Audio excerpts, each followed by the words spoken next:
how the mafia is motivated to do this. You asking me, William? I'm just saying, he asked you a question, you deflected, and I'm just being the devil's advocate saying, hey, answer this question before you deflect. No. Shouldn't you be doing that? Of course, well, he said they're just a tool for the European Union, right? So. Yeah, but the tool has to want to be a tool, right? Are they getting money out of it? Like, what is their motivation? You're not storing the pure ethnic of their country, which they believe in more than anything.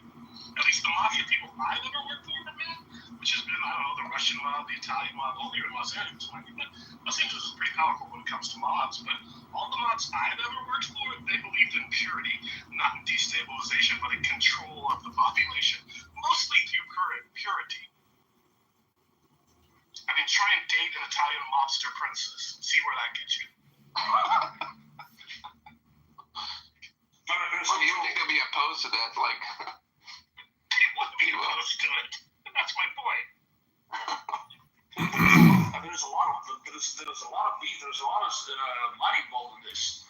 And of course, if you smuggle it, it's around 3,000 euros to 5,000 euros per immigrant. The legal immigrant is smuggled into Europe through Sicily.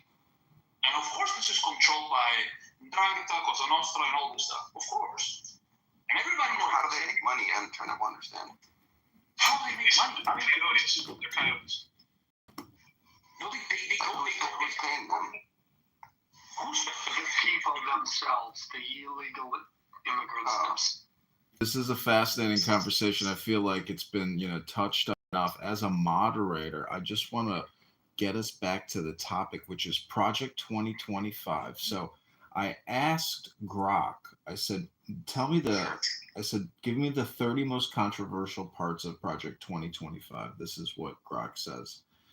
Eliminate marriage penalties and wealth tax, work requirements for food stamps, delete LGBTQ DEI abortion terms from rules, outlaw pornography, imprison producers, cut funds to non-parental rights schools, remove CRT gender ideology curricula, end minor sex reassignment offices, stop woke propaganda in the government, end military social experiments, focus military on defeating China, seal borders, stop illegal immigration, ban Confucius Institutes and TikTok, end China economic ties, restore U.S. manufacturing, assert energy dominance, defend First Amendment versus big tech, pro-growth tax regulations reform, enforce antitrust on monopolies, expand non-public education, end crony corruption, abolish Export-Import Bank, reform the Federal Reserve,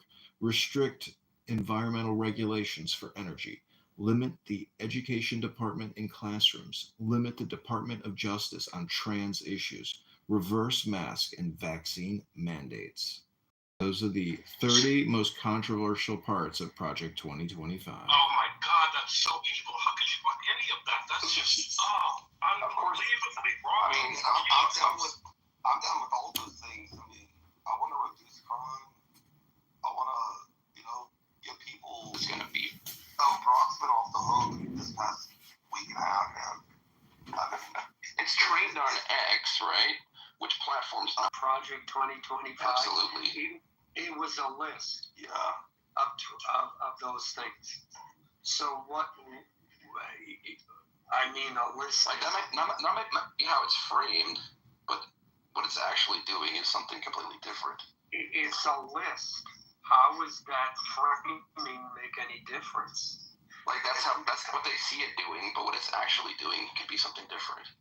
So on top of that, I want to say, like, if you're on there, like, look at the ads that you're shown when you go to Elon's thing. It's his ex conspiracy theorist. But I mean, the fucking thing called itself Mega Hitler, and it sounded like Elon himself, recently. It's so John, you input. List the 25 top 25 of Project 2025's goals. It might come up with something different, but there's still goals of it. I don't know. What I heard in that was a lot of them had just had a lot of infrastructure and government bureaucracies surrounding that are supporting people or groups. And, that's an incentive right there. Money makes a powerful incentive. So I think, we're going to see, someone's telling you, well, your government grift is going away. I could see where people would be pissed. That's understandable. And they're going to exert political influence to try and hang on to that. Query I want to share with you. I wrote, hey, Greg, tell me the top 25 recipient corporations that will benefit the most from the Big Beautiful Bill and estimated amounts. Based on independent analysis of the One Big Beautiful Bill Act of 2025, the top 25 corporate beneficiaries by estimated annual $2 billion, Intel $1.5 billion, Chevron $1.5 billion, Pfizer $1.3 billion, Walmart $1 billion, Berkshire Hathaway $1 billion, J&J $900 million, Verizon $800 million, AT&T $700 million, Boeing $600 million, Lockheed $500 million, Cisco $400 million, Oracle $400 million, IBM $300 million. That's where your taxes are going. Literally, just read you the amounts that these corporations get from the Big Beautiful Bill. This for Hot Mike. Really give those corporations that much money. I think it's wild. I like how better now. It's the Big Beautiful Bill, Triple B again. I don't know what they are they playing here. What are they doing? That money, and now they don't have to pay that money to the government. The giving, it's paying less because of the bill, but it's not. It's like it implies it's giving, the government is giving that money back the way you said it. Okay, but Alan, Alan, hold on a second. Let me ask you. You don't even know how much does the Big Beautiful Bill add? That we're adding even more crap. More, Okay, but how about this question? If his numbers and that growth will therefore pay for the bill, so do you dispute those numbers, whether we hit them or not? Do you dispute that that's the goal or the aim? I think that's a lovely way to justify it, but the whole point is that you're supposed to cut spending, not increase And when have we done that? Yeah, well, brilliant, because of tax cuts. That's not accurate. What would be accurate to say is he included tax cuts. That's one category. But in the other category of cutting government spending, he hasn't done enough. And that's the way I would frame it. So, and that will favor. Ellen, let me ask you. I just read to you the top 25 corporate. Ellen, let me ask you. I just read to you the top 25 corporate beneficiaries of the Big Beautiful Bill. And these, again, you correctly pointed out that I read that it's annual tax savings. And you said, well, it's not the government giving them anything. But the point is, by giving them these tax savings, it gives the debt to the American people as opposed to having these corporations pay for it. So we're 2.8 trillion. I kind of don't. I'll tell you why. Because it's the corporations are not the ones spending that money. It's us, the American people, spending. Now, is there a relation there? And there is a responsibility there. Absolutely.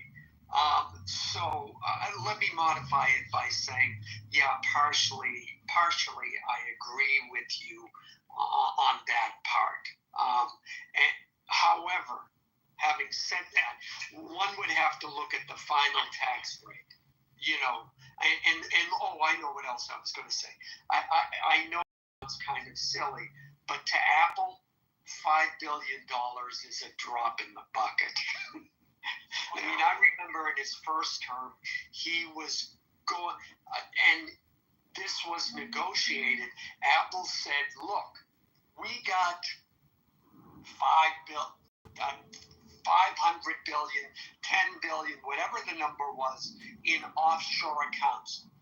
We are willing to bring this. So Apple, in my view, Apple has been pretty upfront about, okay, we know the name of the game, we're willing to play it. That 25% of our current national debt was incurred during the 4 years of Trump's previous presidency. Should tell you a lot. Does that include COVID? Oh, yeah. So I don't know why you're not so worried about spending. I mean, if you know you're going to change the whole monetary system to a CBDC-based system, which is basically a parallel to the social credit score that they have in China, why do you want to limit spending? You want to take it to the most impossible max that you can, because you know you're going to change everything after you will make the system collapse. Because of course it will collapse, but you already have the solution to the collapse, which is basically CBDC. For Europe, this will come out 1st of October.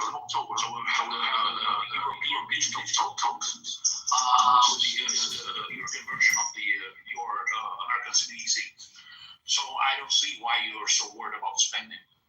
Oh, it's true. Like, sometimes you gotta spend money to make money, but who's making the money right now is like the ultra rich billionaire class, primarily, or who are not paying any taxes, like Elon Musk. He's bragging about that right now. I can't find the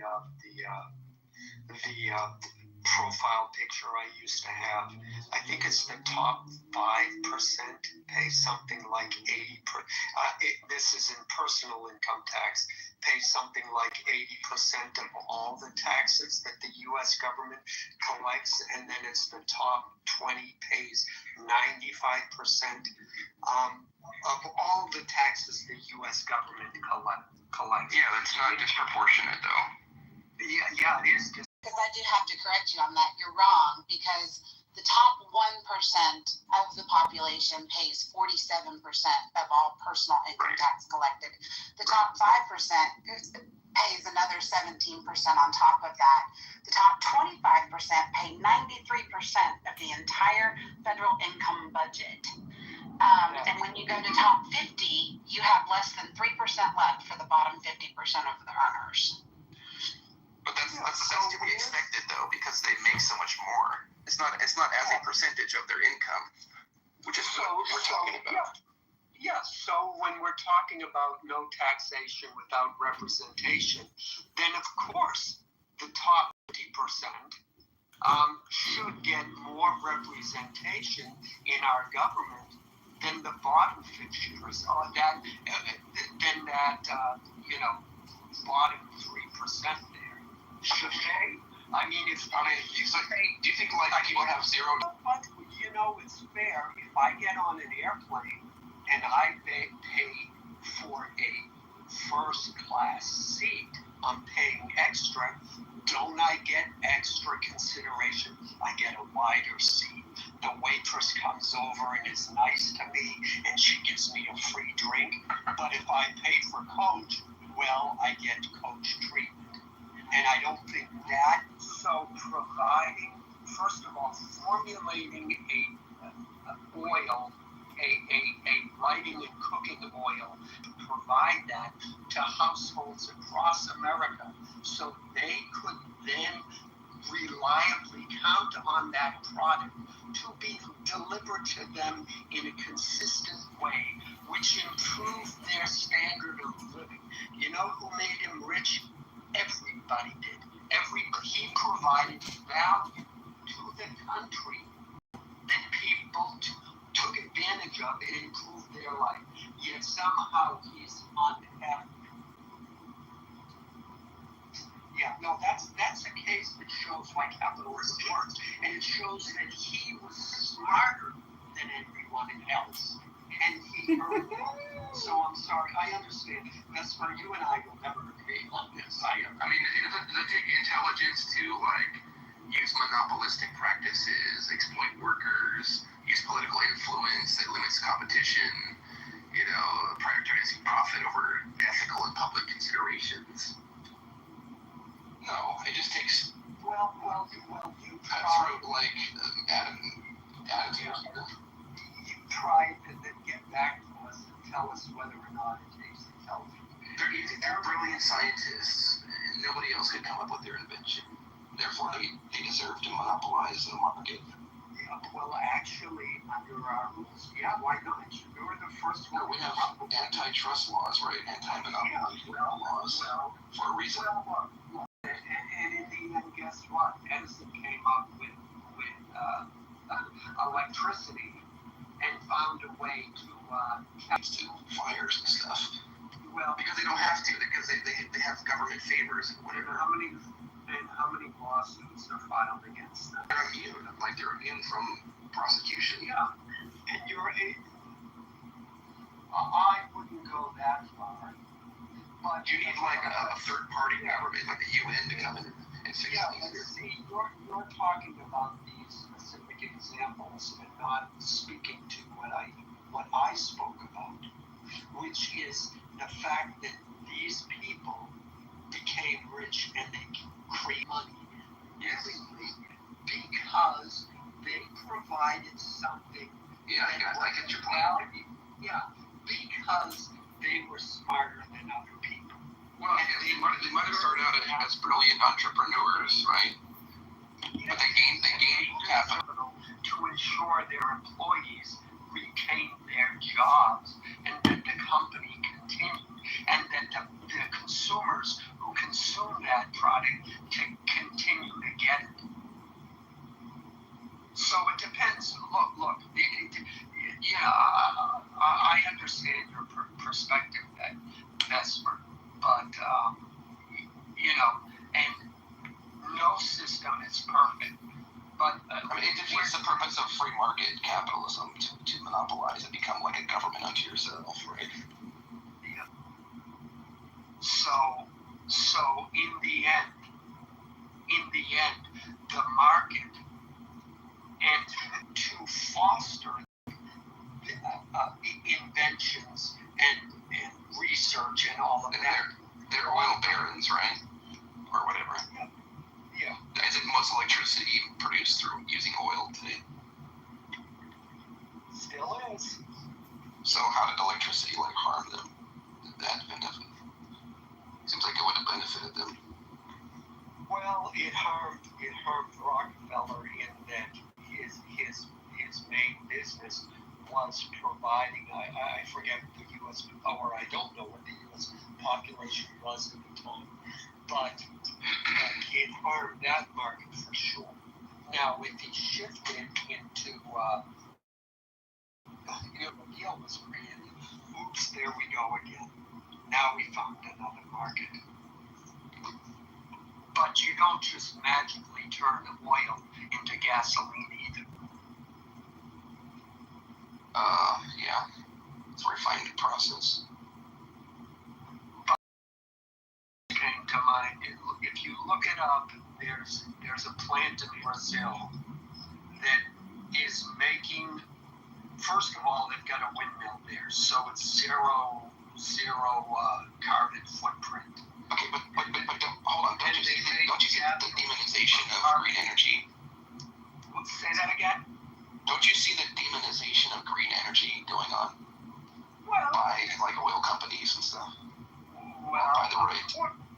Of course. It's like what do they think? They're I don't know. Somebody else wants to talk about that, but it's going to be more expensive, and Yeah, well, I was just going to say there's a gallon. If they can mass produce that, the price of gasoline would go down, and then we wouldn't need to pull oil out of the ground as much. You still need oil for various reasons, but certainly that would be a step in the right direction. Now, if a company takes advantage of that, that would be a disruptive technology, and once again, you would see the markets change. Like you remember Trump saying the windmills kill birds and the whales hate them. Trying to downplay the building of. Well, I just have to say, I'm a whale psychic. I regularly communicate with whales, and they really do hate the whales. I mean, they're so pissed off about them. You can't believe. It's such a weird comment to Vesper. Where you got that from? Vesper. How do you know I'm not telling the truth, though, Vesper? Come on. Vesper. I could be a whale psychic, so. Vesper, how is it green energy if it doesn't make a profit?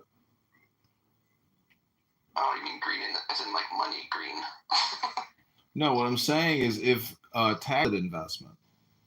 I would say so. I don't think runaway carbon emissions is good for the planet, which will cost us like trillions to try to fix in the future. I would think the worse it is.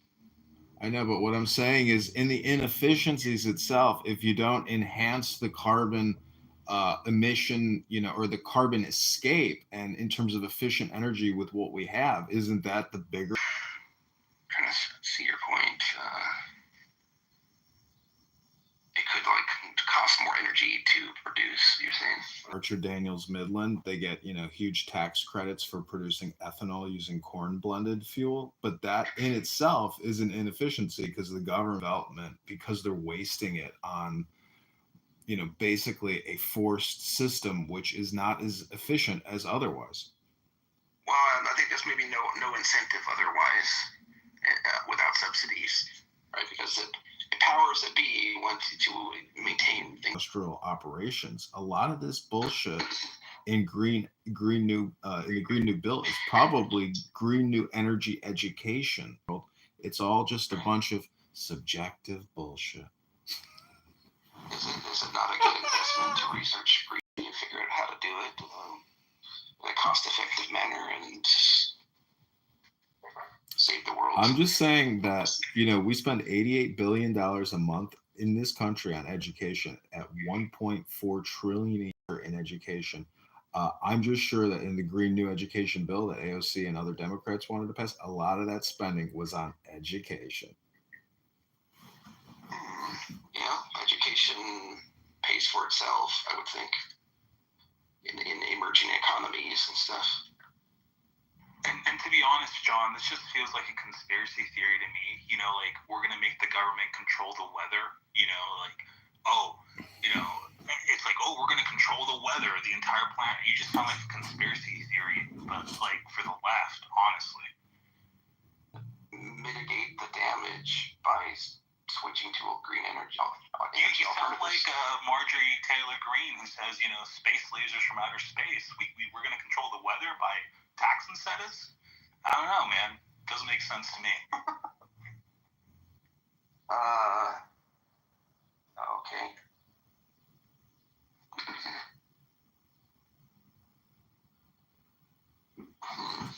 Joe B., do you think $88 billion a month is too much in education or too little?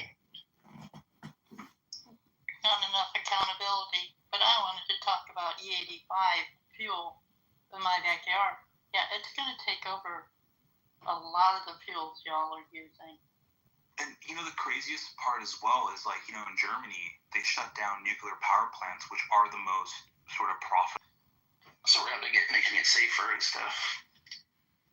Like even China right now is investing heavily into thorium reactors. They're building one. Yeah, so it's like, come on, guys. If you're a leftist, you should be pushing nuclear reactors everywhere in America. Well, people need to be educated on it. Thus, fund education. May I remind you, Yucca Mountain? Hey, we got this safe alternative now, guys. It's not but it used to be. There's not going to be another Chernobyl or Fukushima or whatever. 3 Mile Island. Yeah, but Chris, what do you want? What do you want the government to fund nuclear facility? No. If it's profitable, let them do it. I don't want anything to be subsidized. But not everything is about profit, though. The electric grid is already. Life itself is capitalism, man. Like debt. Well, what do you do with the waste? That's what I was bringing up, the thorium reactors. There is no through the Internet of Things and Internet of Bodies, 6th generation biosensors. And so there's not much to say to talk about spending, because they can spend whatever the fuck they want, because they will change the system to the CBD seats. And you will have no say in what the government will do with all the WeChat American version. So we already have the credit card scores. I think that's a pretty good, social. So that's why actually Trump invested heavily, $800 billion into the Project Stargate that passes the data, that collects the data through Palantir, which by the way, also has the servers in Tel Aviv. And people don't talk about this. We want to talk about spending. We want to talk about borrowing. No, let's talk about CBDCs, guys. They're coming next year, 2026. Actually, it's going to be October 1st, 2025 for us in Europe. This is the future. Well, I'm just wondering, does it give you anxiety, Rick? No, I just acknowledge what's going on, and so I hear you talking. I respect you, of course, I respect you, but I think that's the main thing to talk about for me, of course.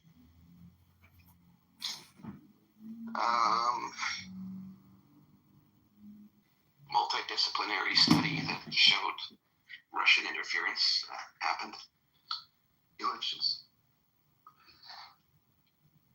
I agree. It was in the news. Ali, I'm reading what you put in the chat, and I agree that Alan's analogy is, laughable, and Alan should be ashamed of himself for. But the thing is, he did agree with what I said after he said he didn't agree with me. So I think I made my point. A lot of credit ought to be given to business, individual, and the corporation who risk money. And so, because of this economic system and the way our country works, we are the kind of number. And I may not be completely right about it, but maybe anyway, 30 to 40% of that can do, which produces total value of goods and services around that type of number, which is fantastic. But unordinary people, that's kind of one comment. And second is, which is not sustainable, something will give to the well-being of the citizens. And particularly when you compare this with the European countries, the matrix such as longevity, infant mortality rate, healthcare, education, and the rest of it, somehow that fairly small countries, and also they have benefited from the decade, I would say a century of American innovation and technological advances. So I think there's gotta be careful when we compare them. But then again, if you look at the present day, in many matrix which we consider to be the well-being of a human being, we're just not on the chart in terms of comparing to the European countries. In China, is a market economy. What it is the corporations and very rich people, and they have very little impact or say about the policies, the 5-year policies, and the plan in the Communist Party. The politicians, they do what they do, and the market forces, our individual money, have very little to say about the policies of the country. They may provide input, but they're not actually going out there, lobbying and legislating things which are going to be beneficial to them. But the U.S. is completely different. It's a capitalism, and corporations with money, individuals with money. For example, Elon Musk and $250 million in giving to the Republican Party. Again, my comments are value-free, are not related to the politics. It's just we will find a system that the corporation get passed and so on and so forth. This is an intrusion of money into the governance of the country, and it's not a good thing.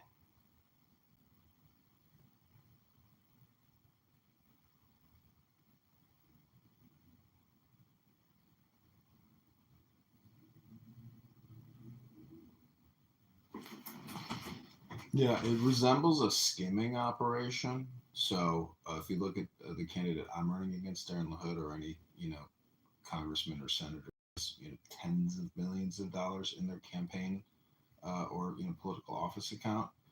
So on Open Secrets, you can do a cross comparison between lobbyist donors and HR acts, and the devil, it's right there. So it's basically like a skimming operation. Every trillion, you get a million is the way it looks like to me. So is that what pushes things forward and gets business moving, or is that's what's creating debt, in my opinion?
So I want to thank Hakima again yesterday for contributing. What was it, $80 to the campaign? Thanks again, Hakima. Welcome, Point, to the room. I've often been accused of being Point on this app, but I can assure you, I'm not a gay white guy. I'm a heterosexual male who doesn't have a fake profile with a black female. I once had a similar profile, but this one is not mine. Those got deleted. Welcome to the show, Point. Anything you want to tell the Jews committing the genocide? Thank you so much. The You difference heard between it. We couldn't be doing the same voice at the same time, everybody. So you're all a witness. I'm not Point. I'm not Point. the difference between you and me is simple. You're low IQ, I'm high IQ, and I'm an intellect. So people can never confuse the two of us, because you're a dummy, and I'm not. I'm not. John, would you write an official invitation for me to come to America? Stupid ass. Well, I'd be happy to write you an invitation anytime. Like, you're more than welcome here. Just don't bring any terrorism with you. Thank you very little. Of course not. Why should I do so? Because you're a stupid ass. You're on Clubhouse, where the stupid asses congregate. Stupid ass. Where else could you go other than Clubhouse, you stupid ass? If you go outside, no one wants to hear you talk. So you come into Clubhouse to get audiences. Because outside you could never get an audience, even with a megaphone. Because people would know you're low IQ and you're stupid. I'm here to exercise my English. That's why I'm here. All right, I'm calling the police. You're too stupid to have a conversation with. Hold on. Because nobody in Italy speaks English, actually.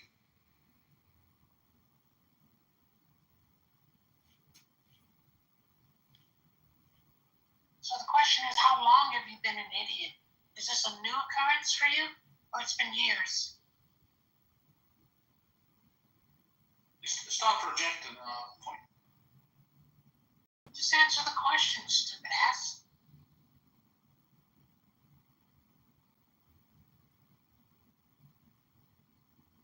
Oh, and the other question is, at what age did you stop? At what age did you stop sleeping with your little sister? I don't have a sister. I didn't say when did you start. I never had start. I said when did you stop? I didn't have a sister. All right, you know what? You're not going to give me straight answers, so I'm just going to move on to the next idiot. Okay?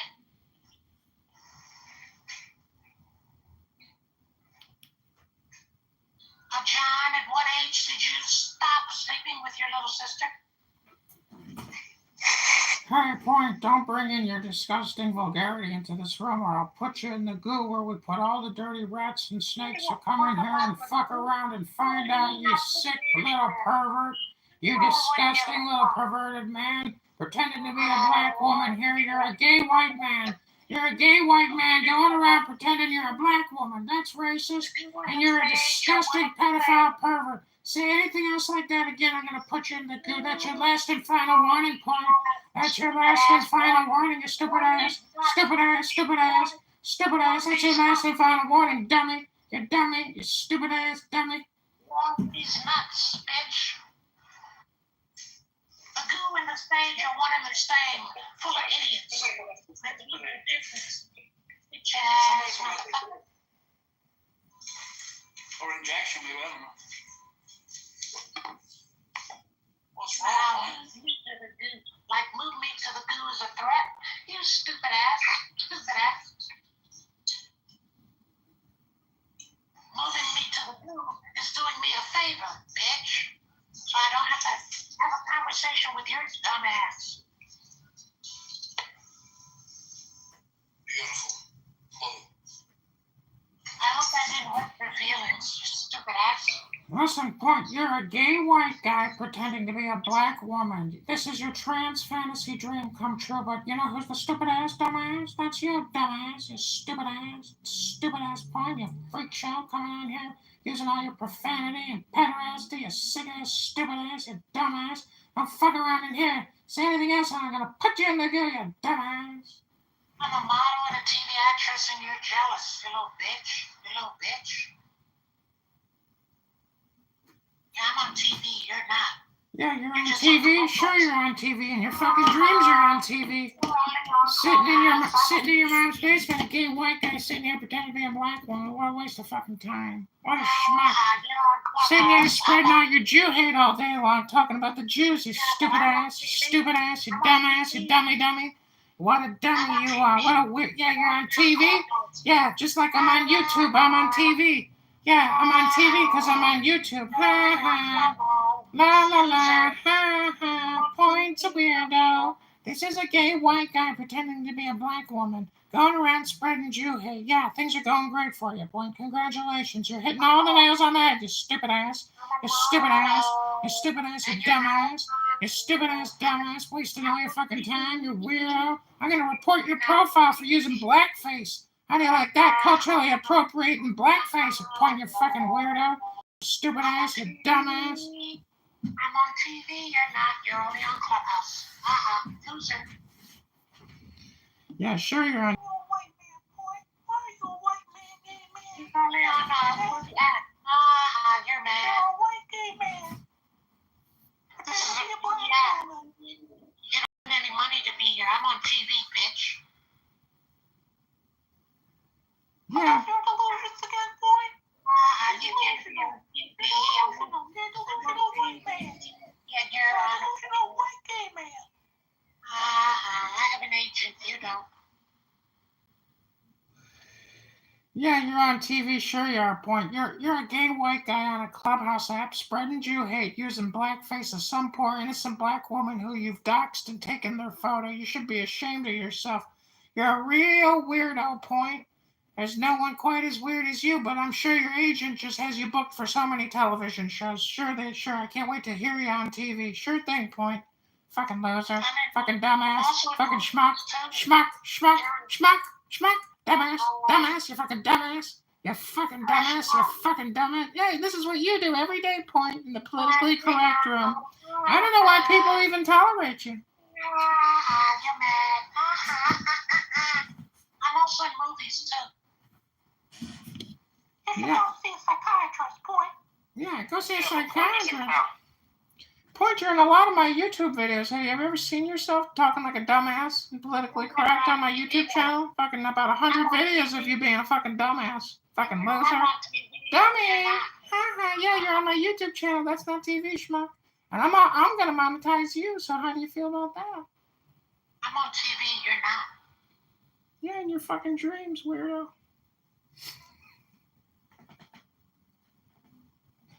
Hey, That's some sort of measure of success. Like, so are criminals on TV. Yeah, I'm on TV and you're not. Yeah. Yeah, you're on my YouTube channel in Amir's room or in politically correct spreading racist hate speech, you sick fucking deranged psychopath, sociopathic weirdo going around. You're a gay white man living in your mom's basement pretending you're a black woman on here doing your trans voice. People accept you because nobody can be transphobic.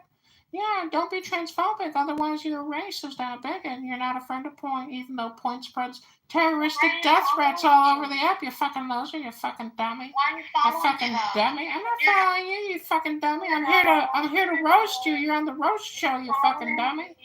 You're in the muff. You're in the muff. You're in the muff. You're following me. I'm not following you. Yeah, you followed me in the muff. I'm the moderator here. Hit the leave quietly button. You're in the muff. TV, you're not. That's why you're mad. Yeah. You're in the muff right now, though. You're not on TV right now. You're just on YouTube. Yeah, yesterday I was in the studio with Lauryn Hill. There comes the bass. There's the bass in the voice, guys. Yeah, I just heard some bass. Wow. Was that because you were in the studio with Lauryn Hill? Yeah. Hold on. Let me get Lauryn to speak to you. Hold on. She says she doesn't want to speak to any losers on a free app. Sorry. Well, you'll have to go to Chatter where you can get monetized and get 50 hearts and roses sent to your bank account. I'm on TV. You're not. That's the difference. Yeah, you're on my YouTube channel, crashing out on politically correct and in Amir's room doing racist, terroristic death threats all the time, pretending to be a black woman when you're a gay guy sitting in your mom's basement. You're not on TV, Point. Sorry, you're not on Point. You're so angry. Why? Because I'm impersonating you. I'm doing what you do to people on this app, you fucking dumbass. Fucking weirdo. Price is Right is a good show. Yeah, I'm on TV. You're on TV. Yeah, you're on TV. I'm not. Fucking ass. Then that I'm not you. I'm John Kitover doing an impersonation of you, roasting you here on Clown House, you fucking dumbass. Nobody cares about you. I know you're projecting right now, but that's a you problem. Try to do something about that. Find some people to be friends. All the projection. I was on TV last week, too. Where were you? On Clubhouse? Yeah, I was recording you and politically correct, spreading your stupid misinformation, disinformation, hate speech, homicidal ideation. You fucking dumbass.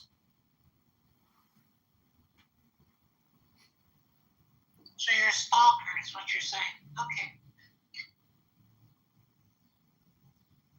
Yeah, I'm a stalker. Why were you in my back channels asking for nudes twice?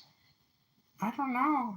You might have me confused with someone else. Maybe one of that if it makes you feel good. I'm on TV. That's fantastic. I'm so happy for you.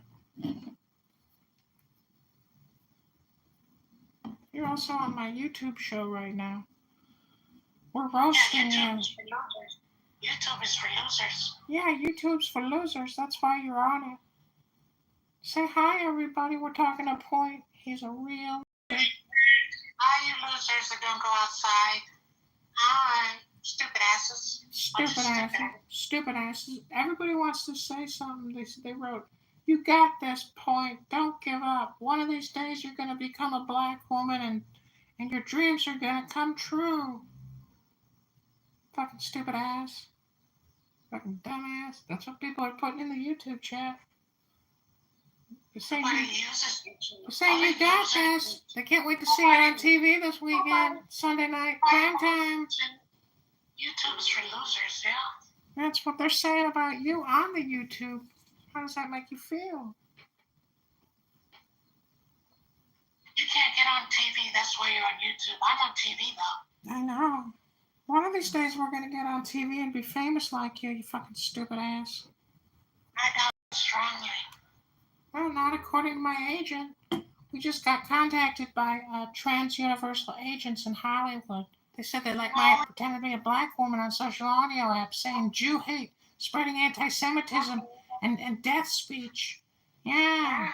It's going to be a big hit on Netflix. It's going to be called What's the Point? Did you know the IDF was examining Netanyahu's prostate? Oh, how many times have you examined a prostate? I'm just saying, how's That guy sounds like when he laughs after he talks about Netanyahu's prostate examination. I don't know. I'm pretty sure that Point probably has done quite a few of his prostate examinations up and decided to leave the show. That was What's the Point, everybody?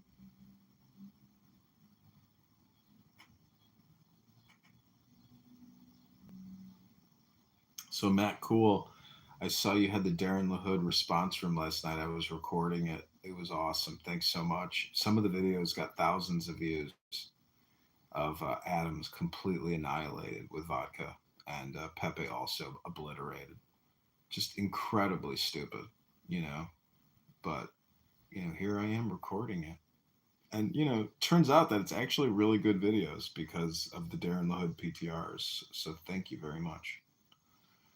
Even if we're not going to win this campaign, because I mean, just getting on the ballot, let alone even defeating him in the primary, it's very difficult. But having this content and people here role playing the Darren LaHood town hall, like that could be as good as we can get it in terms of like causing disruptions. And it is causing disruption, but we do have to get the signatures. So during this little rant with our friend Point here, I put up a new Craigslist ad in Chicago to find more marketing, PR, and advertising or campaign managers. So we'll see who responds. And part of the interview process, I will make them come to Clown House and do an interview on a social audio chat app as part of the campaign, because people here will be paying for them to actually go get the signatures in rock. Well, he texted me and he said that there was a lot of spam in the chat, and he says I could read you what he wrote. Best look at this. Let me see. Also, he is on Clubhouse now, so I'm not saying that he can't be a part of the campaign and he can't do the work, but Clubhouse is in my opinion, where most of this communication should happen, because it's like having a work conference call, and I don't want to do it on my phone through text messaging. I'd rather just do it on a conference call here. So he wrote, looking at comments looks like spamming and waste of time. So that was his last sentence to me, waste of time. So I assume he's out. And I've worked with a lot of people that have worked on me on the committee person campaign, and it was a lot of wasted communication. A lot of people you work with force you into like wasted communication, but I feel like you can, cut to the chase here on Clubhouse publicly faster than a lot.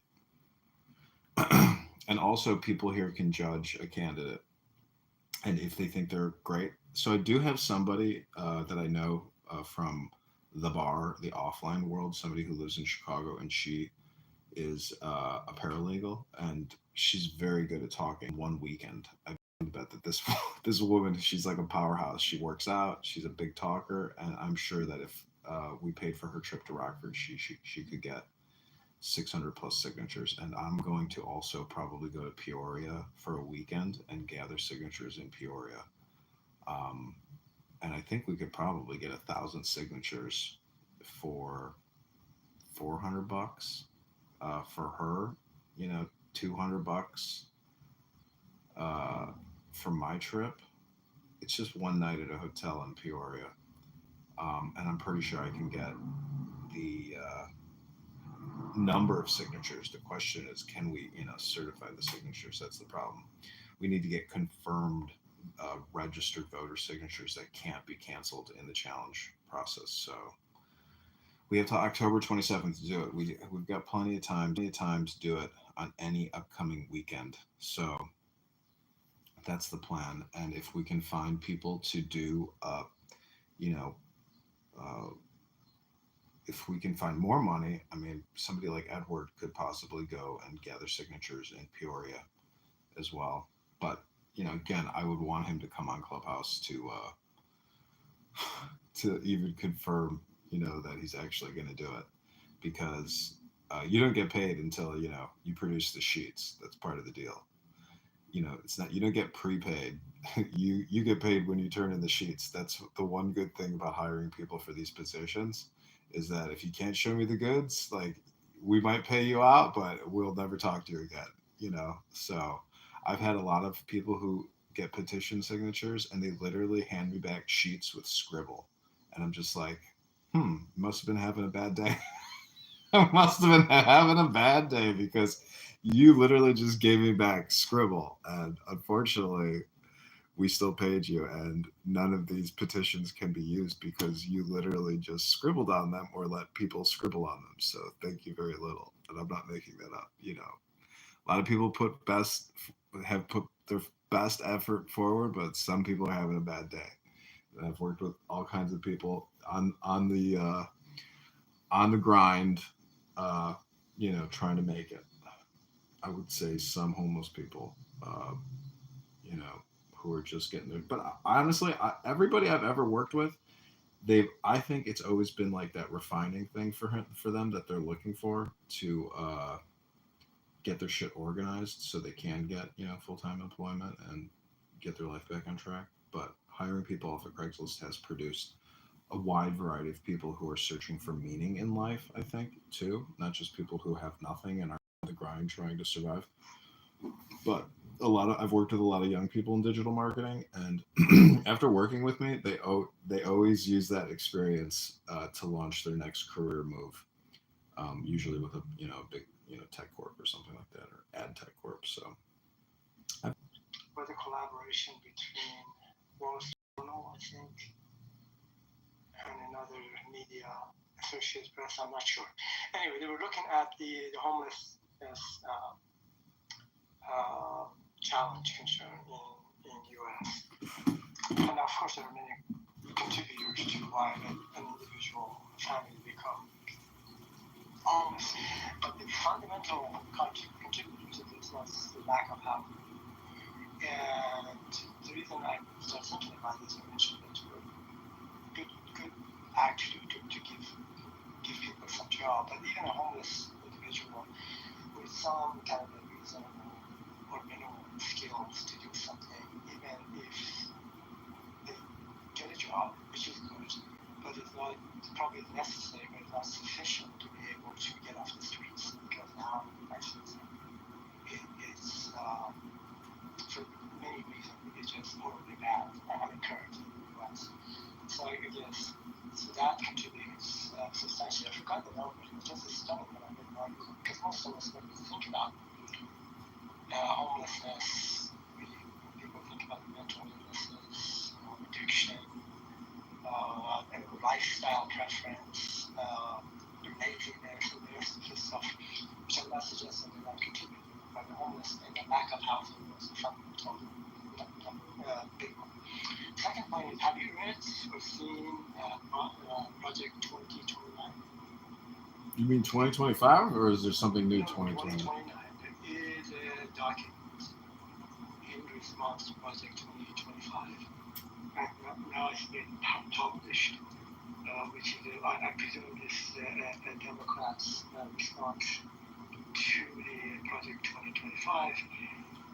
So the vision, this is kind of, it says we are building a plan of action for the future and strong, kind, and focused on human flourishing. We are shifting the focus from outrage to action, working toward a future worth fighting for. Small incremental changes will not cut it. Our bold plans within each of our 4 pillars focus on fairness, integrity, and justice. So I'm not going to click on the plan, but we'll go to the pillars in here. So there are 5 pillars. Limited influence politics, next. Provide universal access to democracy, next. Make every vote truly count, next. End wars of conquest and occupation, and last. Indigenous governance over their own communities. I read, so this governance was one of the pillars. If I read the sub-item of the government, the pillars are one is governance, next one is economy, the other one is humanity, and the last one is justice. I had it very cursory to look at this document, but I have not had a chance to see exactly what it's saying. Anyways, it's interesting for having a topic probably in Clubhouse and talking about this Project 2029.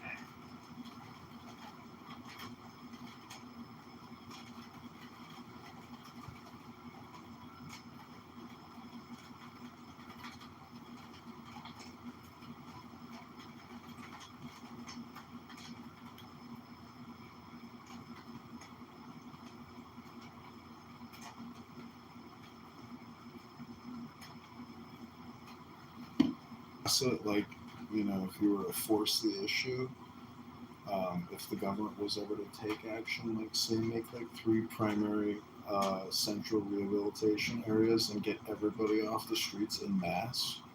I know it's illegal and anti-constitutional, but if there was like some type of fascist government that declared homelessness illegal and forced people into some type of wouldn't even call it rehab, I would just call it like forced internment. Like, it would be some type of rehabilitation countries, in the 20s or 30s, like if and what they did with regards to, homelessness or refugee, they dealt with those issues historically. In principle, I would not even terminate some of the terminology you use. It could be potentially what I call a transitional facilities. And most people, you don't have any health care if you are exposed to the weather condition, particularly for cold climate or very hot. Willing to go to this transitional facility, temporary, to get my bearings, get some help in education and perhaps jobs. And so that would be something, it does not even have to be actually described the way it is. I'm not quite sure if you can force people to do it with the laws that we have right now, the point that I'm making is most people can be independent and self-sufficient in vast number of sites. This year.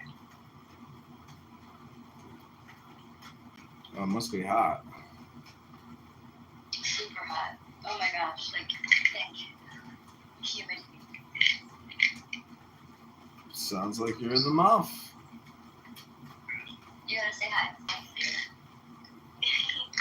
I always thought they were pussies, not getting recorded. You did. And he said, believe it or not, he said, I'm pretty smart. You think? I'm just pretty is. I've always known you. Look at that. There you go. Look at that. Yeah, I mean, how much time do you think you've spent watching my YouTube ad? Like, be honest, is it like 10 minutes or is it like 10 hours? Or 10 seconds? No, me. Yeah. I have a no replay policy. So I don't watch replays on Clubhouse. I definitely wouldn't watch stream. Go for it, so. Yeah. I don't know if that was chillism where you crashed out. Did you get it? Yeah, I put that. I had another Clubhouse room streaming, and then I had it streamed to all these YouTubes. So there's a lot of. But see, that's nothing new. Like I've been filming him making statements like that for years. So. Yeah, you're right. But when he started attacking me, I was like, okay, well, now I'm just gonna like stir the pot with him, and put some pressure on, bring it back in his face. I think it like, it definitely impacts his brain. Yeah. No, like, he's a troll at all. And I'm like, why? And he would say it better than me. But I'm like, why don't you think that he's a troll? He said, no, everything that he says is genuine beliefs, and he just mocks people when, they're acting a certain way. Mocking them is like, trying to generally help them wake up. So. Well, I think you can help people wake up by educating. You know what I'm saying? I know, but you can't wake somebody up just by mocking them. You have to provide more information. Yeah. Babe, remember when you said, last time when we said, I said, I've been the troll, and you said no. Well, how did you know he was super smart? I listen to people logic. The way you tell us through someone's logic. They give you an explanation. Here's their logic. So you decide to intelligent wisdom and then educate. Yeah. That's very different. Yeah. And then I donated to your campaign. Did you see that? He's got a donation link up? Oh, he doesn't have it in this room. Okay. I gotta get that donation. Oh, is that it? Admin? At the top? I don't know. He said it's computer. It might be. Yeah, that's it. Yeah, Edmund, I did donate to your campaign. Just so you're aware. I appreciate it. Thank you. Yeah, Hakima gave $80 yesterday to kick Monica to the goo. Was it once or twice? But it was so hilarious. It was twice. Oh, yeah. That was the best $80 I ever spent in my life. That is funny. And you should have heard Monica. The ride was like $35. She's going for 35 minutes. $5 more, you get to kick her yourself. Monica was like, don't let him touch me. Like she was straight acting like I was going through this. Don't let him touch me. But then I ended up kicking her anyway. And that was made it so much funny. Oh my gosh. She told Rob, I can't believe you let him touch me. I just came out like, I did not touch you, lady. What are you talking about? That is funny.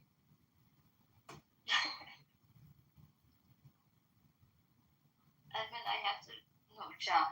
I keep calling you Edmund. What do you prefer? Do you prefer John or Edmund? It's on Clown House. It doesn't matter. John. Okay.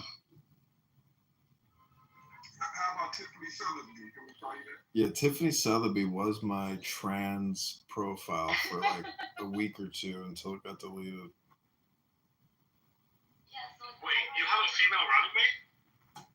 No, I went trans deep undercover in the muff for like 2 weeks with a fake profile named Tiffany Sotheby. You know, I'm Tiffany Sotheby, and I'm completely nice to be mad like a motherfucker like this dude was crazy. That's one of the most memorable. I know that you have that YouTube channel, but then that YouTube channel is like linked to your like Congress page. Like you don't want to be recorded because they said something that was bad. Yeah, but So like when I was like, why am I getting that? The only time I got any The thing about being recorded on this app is one of the most fascinating things, complaints I've heard. Like you on the audio app, Clubhouse is recording. Like, what's the big deal? But you hit it on the head, and like people be saying stuff they don't want repeated. I mean, just don't say it. If you're that worried about it, just be who you is. Stand on what you want to stand on. But if you don't want to stand on that, then shut up. yeah, like there's so many. You know, you telling me a white supremacist, I'm not sure. You are. I might have to report you. You're a black nationalist, and I'm a white supremacist. You know what the Black Panther Party. Oh my gosh, I love the Black Panthers. They're heroes. See, I knew that. I knew it. U.S. government. So look at we agree on one thing. That's crazy. By the CIA on U.S. soil, which is illegal.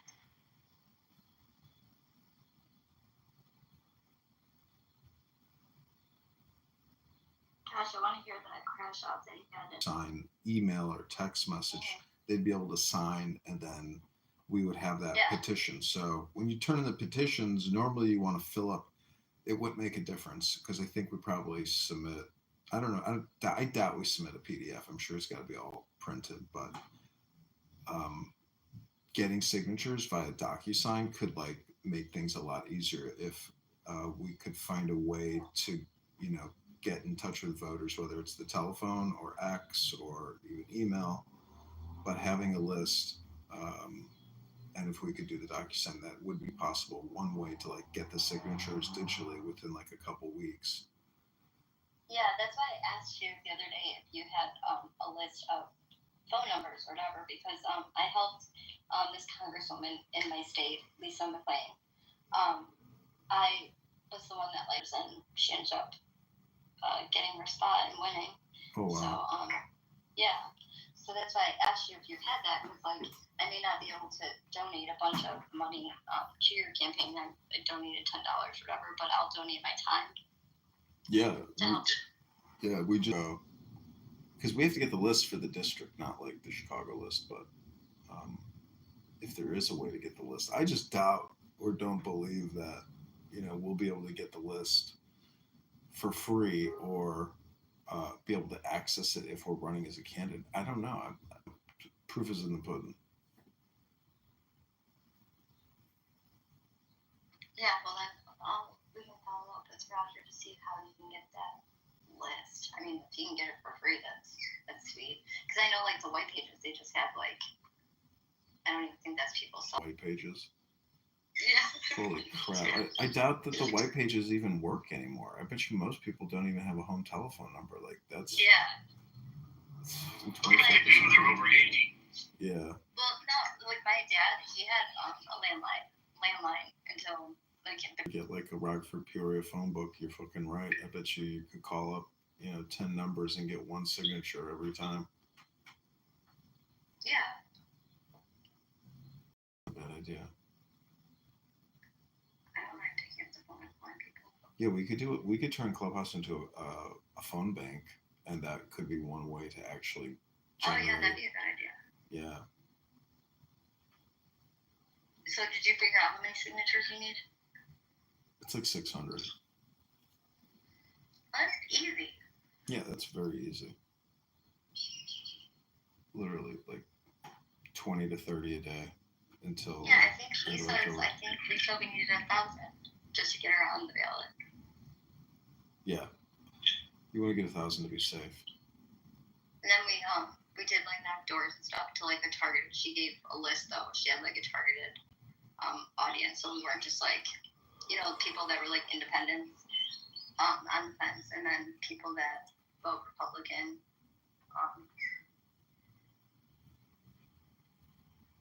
Are you wanting to like get in touch with everyone? Because some of it can be a waste of time. Yeah, we don't want to waste time. I mean, if we have Republican telephone numbers, it's obviously that we would call them first, but we'll find out. I mean, how we're going to do this. I mean, when I ran last time, it was all manual. We did 800 signatures, manually over the course of 30 days.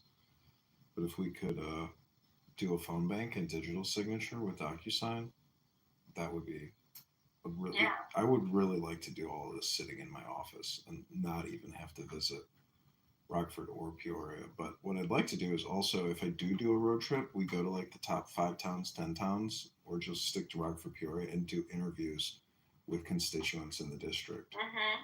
Yeah. I think this could have like lasting value. You'd ask him. Is it on? Yeah. Have you looked at bigdatapoll.com? No, I haven't looked at it. They might. I'd reach out to him. That's Richard Bears. You're familiar with him, right? No. He's got 235 million voter files on record and stuff. So. What did you say the website? Big what? Bigdatapoll.com.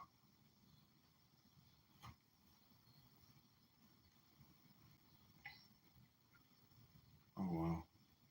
That's pretty cool. You know, Richard is awesome.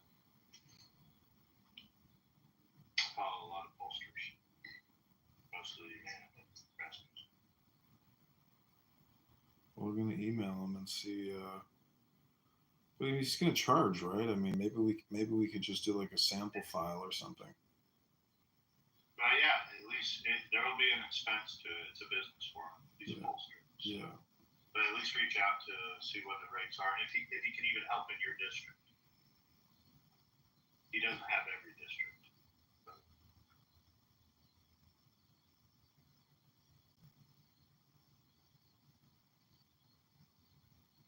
Okay. I'm emailing him. Unless that's their costs. Big Data Poll. Let's follow him on X. Wow. People's Pundit on X.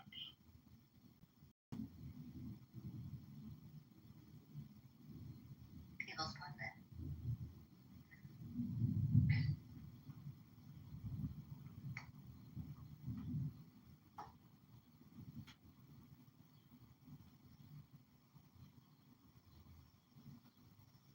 He's only got 98 posts on X, but 30,000 followers.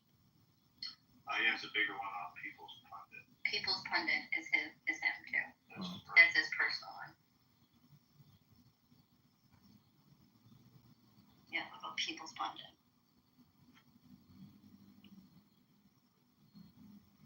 I thought it was so funny. One night, Marshall was like absolutely obliterated. And Moja's like, yeah, we're going to fly you out to Chicago. I'm going to meet you, and we're going to knock on doors for John. He's like, well, if you're paying for everything, I'm willing to go. And then Don't do anything for money. and then the next day when I was in a John Kitover roast room, I was like, Marshall, you said you were going to fly out. He's like, well, actually, I'm looking at my schedule, and the rest of the month I'm extremely busy, so I'm not going to be able to help you now. I was like, oh, thanks a lot, Marshall.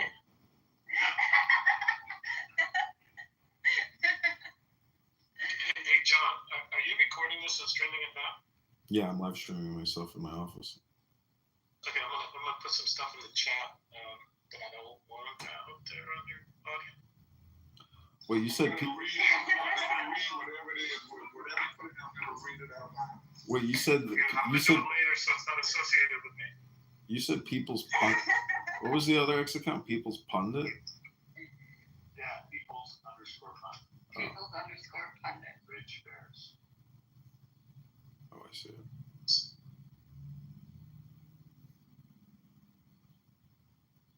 Oh, wow, he's got a lot of followers. How many followers do you have? Yeah.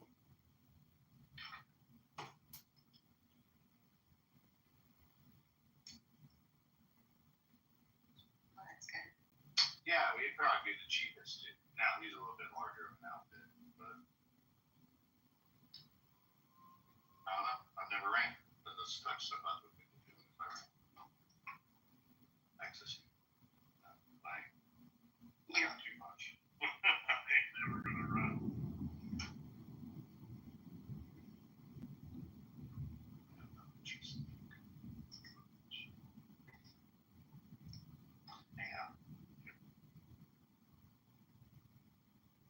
Well, the way I view it is I'm killing two birds with one stone.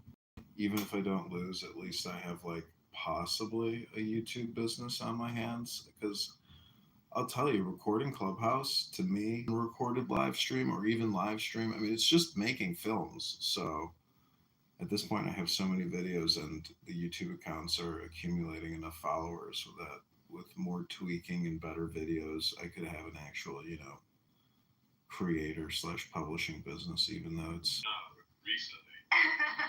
No, he's been recording since the beginning.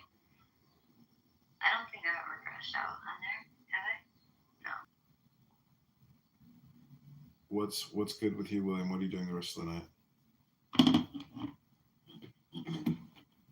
Things, and there was something that happened last night that you should probably know about, but I don't want to take sides. What is it in chat? No, I was trying to find you this link in my email that is designed to help people like you. That essentially is it's a guy. He's like a tech guy. He started this company that essentially helps independent candidates. He gives you all the tools that the parties have, kind of watered down versions of what the parties actually have. But he's built this entire network. I believe it's called the Good Party or something like that. But he's built this entire network last night. But two people really got into it. One of them was frothing at the mouth, screaming, yelling, and then they both started engaging in it. And it wasn't the laws concerning people who donate and them having to disclose actual real names. And I went after the guy saying, like, okay, yeah, but who's going to enforce it?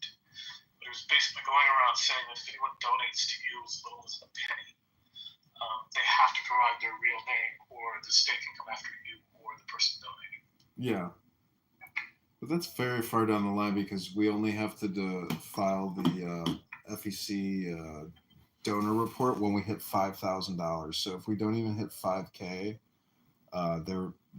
there's no reason for any kind of a backsplash or somebody did donate from Canada the other day, so like that one we're gonna have to kick back. But so far, I think everybody who has donated. It's you was on there.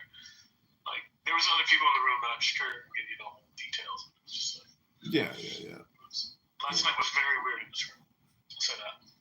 Yeah, I think I left at some point. I went out for the night and had a beer, but Russian stupid ass.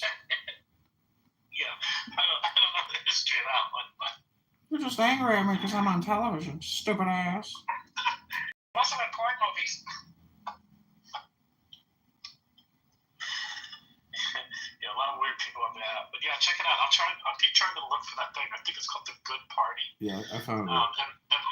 You found it? Yeah. Yeah. And my understanding is that it's a bunch of tools, and I don't know that they necessarily charge for them. And I don't know what all is in there. Let's see.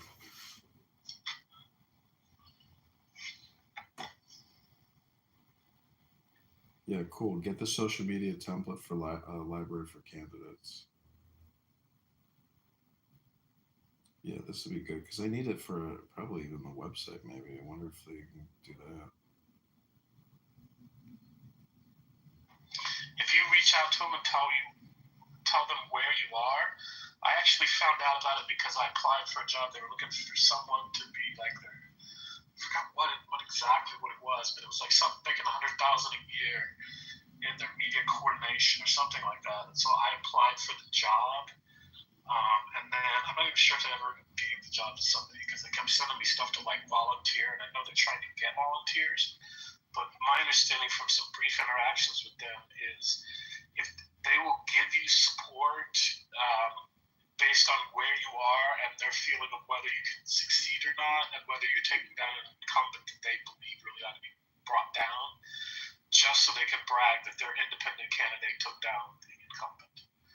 right? So they'll put more resources behind you if they believe in you and your district and your circumstances, was the impression I got. So I would reach out to them and say, look, this is who I am, this is where I'm at, I've got this social media following already, I'm doing this thing on YouTube, I'm on Clubhouse, right? Like, just give them that you're not just walking in off the street with, directly off the turnip truck, so to speak, if you're old enough to know that one. And I think they probably are likely to throw as much resources behind you as they can do, just so they can claim success.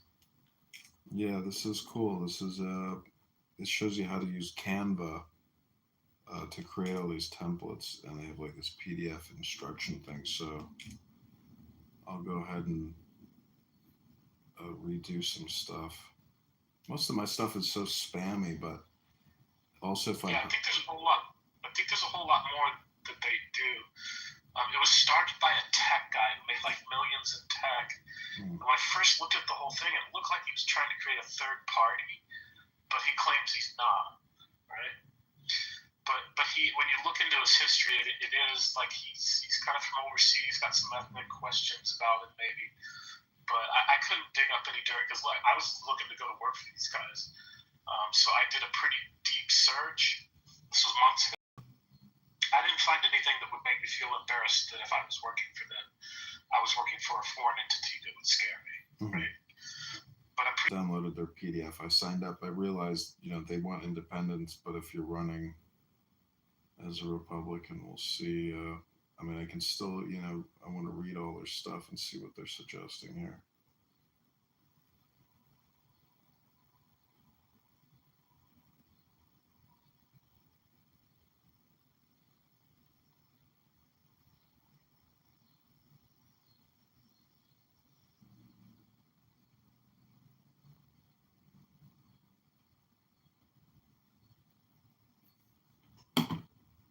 right? Yeah, I can do that if you want. Yeah, I don't. So that's not what I'm talking about. That's controversial. What's controversial is that you are saying no to creation. You're saying yes to some parallel universe. As a science. And I don't know. Yes, bro. And I think there's three alternatives. I don't listen. Intelligent design, theistic evolution. I don't know. And then hold on. You're moving past my points. Ricky! So I'm trying to figure out how intelligent design is different from creation, and how creation is different from science, and why what is described in the Bible couldn't be a scientific explanation of why these species came into existence. Why? Yeah, okay. Of course, Tarpy. When I say, for instance, the programmatic view, there is no way. The thing that I love about my framework, like intelligent design, although it's different, it's very similar in a sense. What's the difference? So I'm more detailed in terms of the mechanism that is used to create or output from inputs. See what I just did there? Input, output. So these things are mechanisms that are well defined in computer.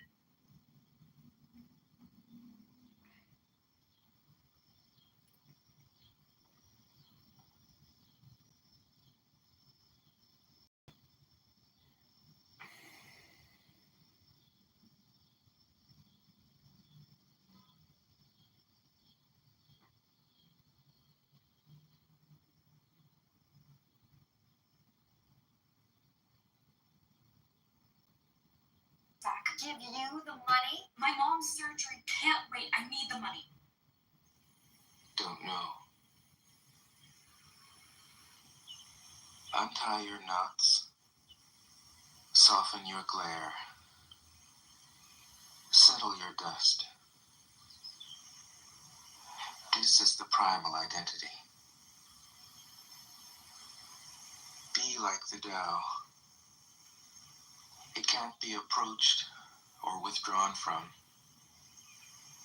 benefited or harmed, honored or brought into disgrace. It gives itself up continually. That is why it endures. 57. If you want to be a great leader, you must learn to follow the Tao. Stop trying to control. Let go of fixed plans and concepts, and the world will govern itself. The more prohibitions you have, the less virtuous people will be. The more weapons you have, the less secure people will be.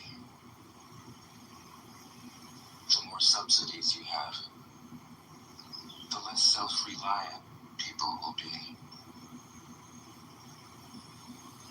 Therefore, the Master says, I let go of the law, and people become honest. I let go of economics, and people become prosperous. I let go of religion, and people become serene. I let go of all desire for the common good, and the good becomes common as grass. 58.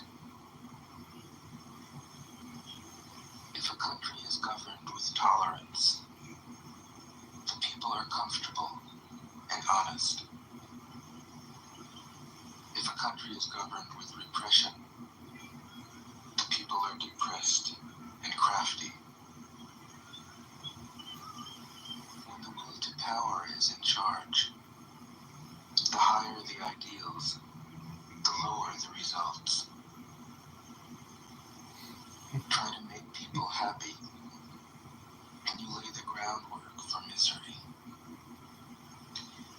Try to make people moral, and you lay the groundwork for vice. Thus the Master is content to serve as an example and not impose her will.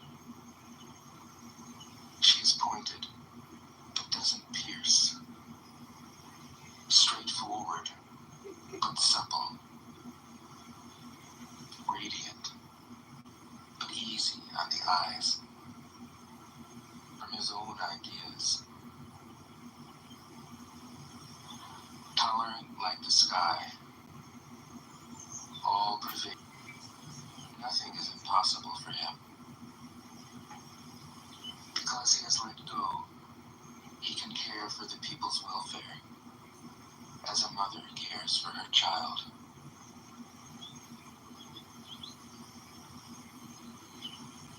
60. Governing a large country is like frying a small fish. The evil will have no power. Not that it isn't there, but you'll be able to step out of its way. Give evil nothing to oppose, and it will disappear by itself. The more powerful it grows, the greater the need for humility. And when he makes a mistake, he realizes it. Having realized it, he admits it. Having admitted it, he corrects it. He thinks of his enemy as the shadow that he himself is the world.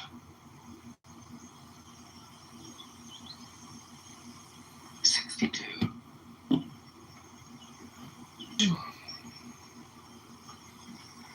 Honors can be bought with fine words. Respect can be won with good deed. Thus, when a new leader is chosen, don't offer to help him with your wealth or your expertise. Offer instead to teach him about the Tao. Don't know. Close your mouth. Block off your senses. Blunt your dust. This is the primal identity. Be like the Tao. It can't be approached or withdrawn from.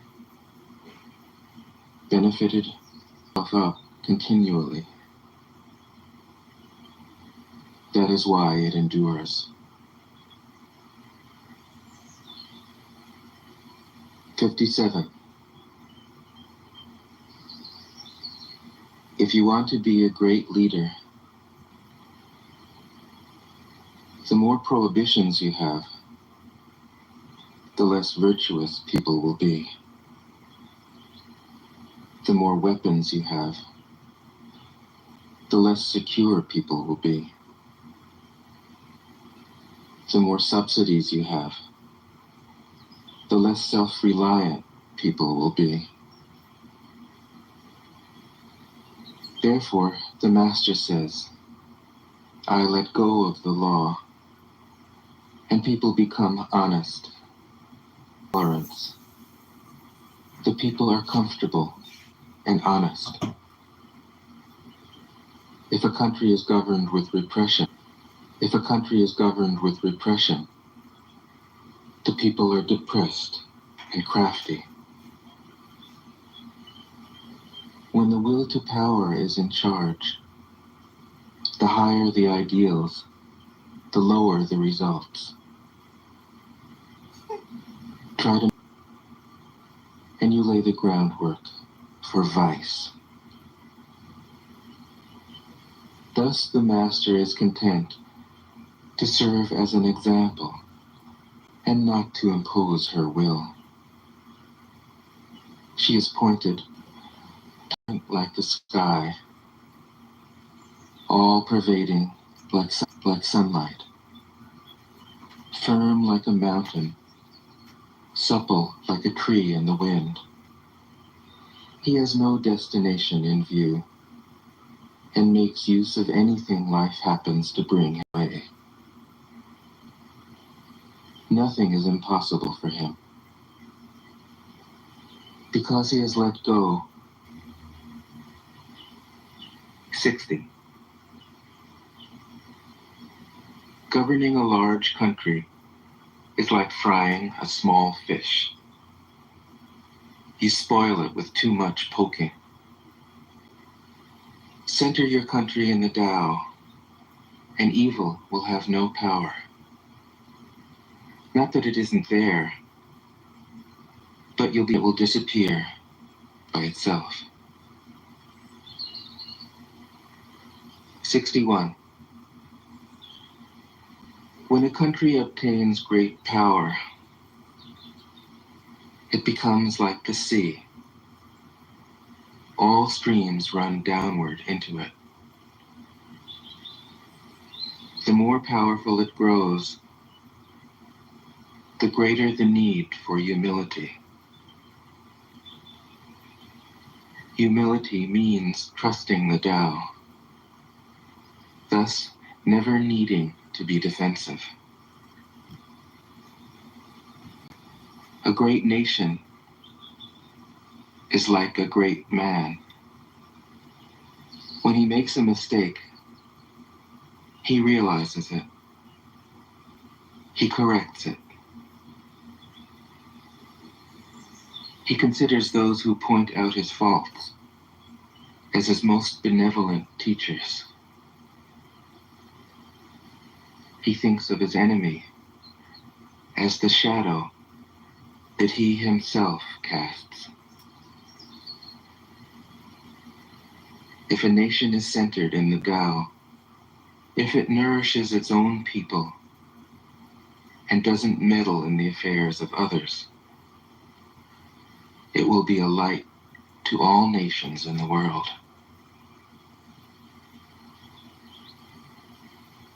62. Bad man's refuge. Honor bad man's refuge. Honors can be bought with fine words. Respect can be. Why did the ancient masters esteem the Tao? Because being one with the Tao, when you seek, you find. And when you make a mistake, work without effort. Think of the small as large. The master never reaches for the great. Thus she achieves greatness. She doesn't cling to her own comfort. Thus, problems are no problem for her. It's easy to nourish. What is recent is easy to correct. It's easy to scatter. Prevent trouble before it arises from beneath your feet. Rushing into action, you fail. Trying to grasp things, you lose them. Forcing a project to completion, you ruin what was almost ripe. Therefore, the master takes action by letting things take their course. He remains as calm at the end as at the beginning. He has nothing, thus has nothing to lose, is to unlearn. He simply reminds people of who they have always been. He cares about nothing but the Tao. Thus, he can care for all things. 60 people are difficult to guide. When they know that they don't know, people can find their own way.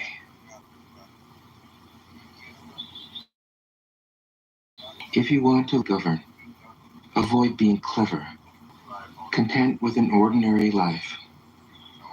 You can show all people the way back to their own true nature.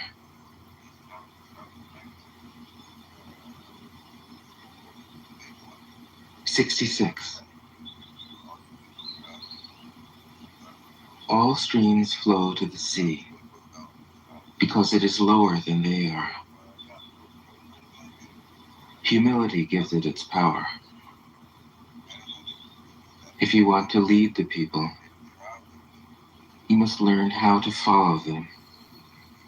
The world is grateful to her because she competes with no one but impractical. But to those who have looked inside themselves, this nonsense makes perfect sense. And to those who put it into practice, this loftiness has roots that go deep. I have just 3 things to teach. 3 are your greatest treasures. Simple in actions and in thoughts. You know, she's treating Mom, so I'm going to tell whomever all of her information. It like pivots to the next to the next. This is why I don't trust this girl absolutely at all. But that's how much I do not like the whole doxing. Well, I'll play some clips. So cordial with them, but you know, here's some stuff he said. You know, address it. Keep it 100, shall we? Let's really have the conversation. You know, people like to complain about doxing, it's not cool, but then it looks at monitoring who is doxing me and doxing many others, right? And it makes no sense to me.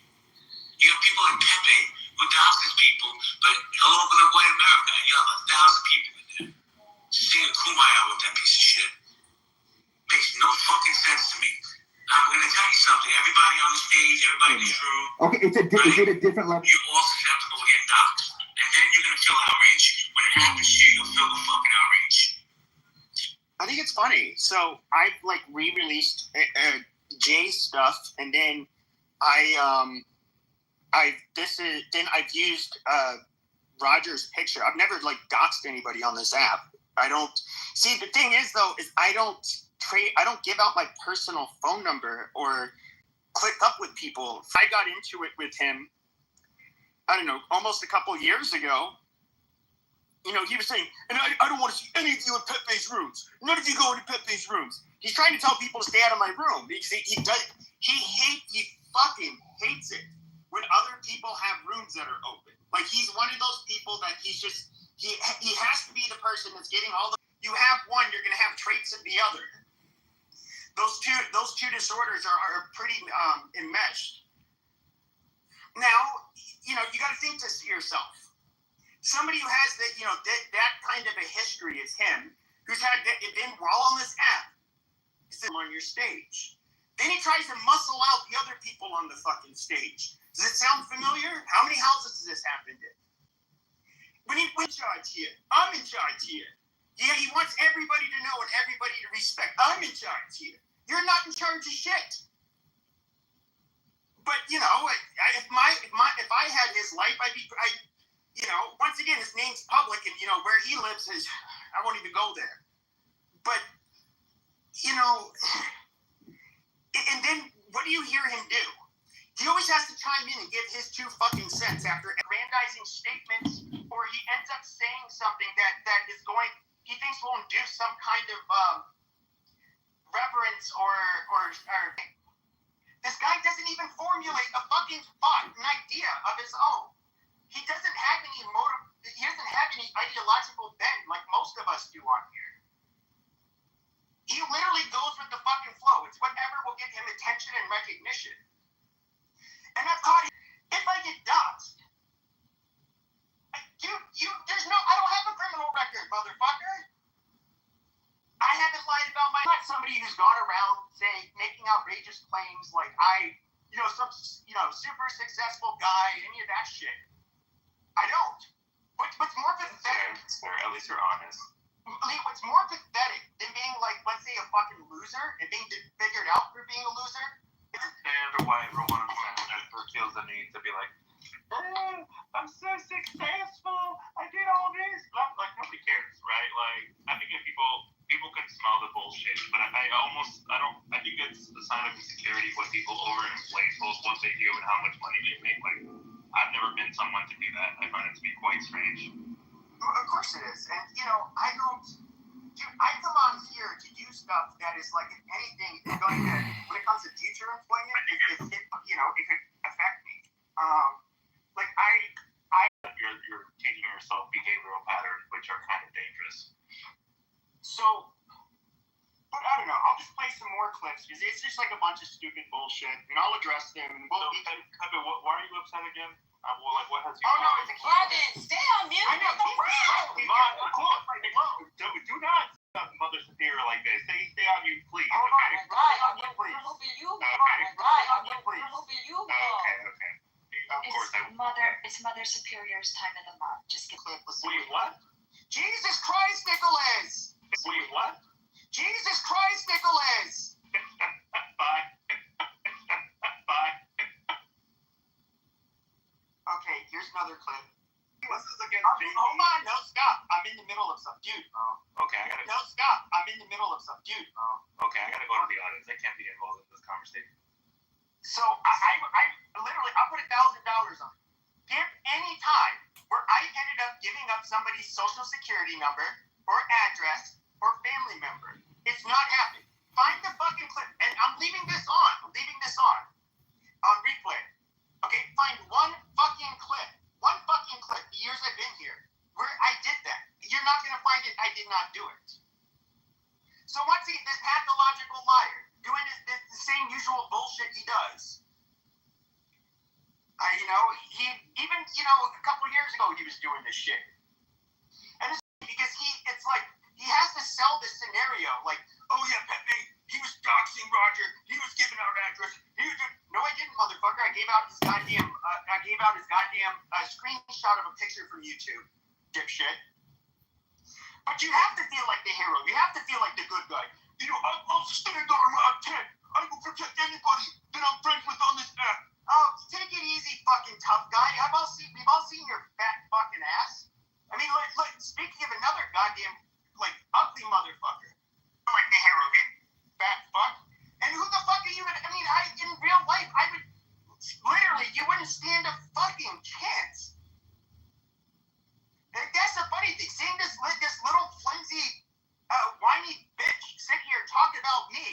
Motherfucker, you would not be able to do anything to me in real life. I can literally do what I want to you, and the only thing you could do is say, please stop. Motherfucker, how many fights have you actually fucking been in? I mean, it's fucking stupid. But it's easy to act like a tough guy online. And that's the other thing I don't do. I don't go around challenging people to fights. That's fucking pathetic. But you want to act like a fucking tough guy online. Be my guest. Fucking loser. But he's everybody's hero. So let's look more at this. I got some clips of you from last night, Pepe, because I cross-streamed your room into Roger's room, and so we were all listening to your room last night. But I'll play those clips in a minute. Go ahead. Amazing. The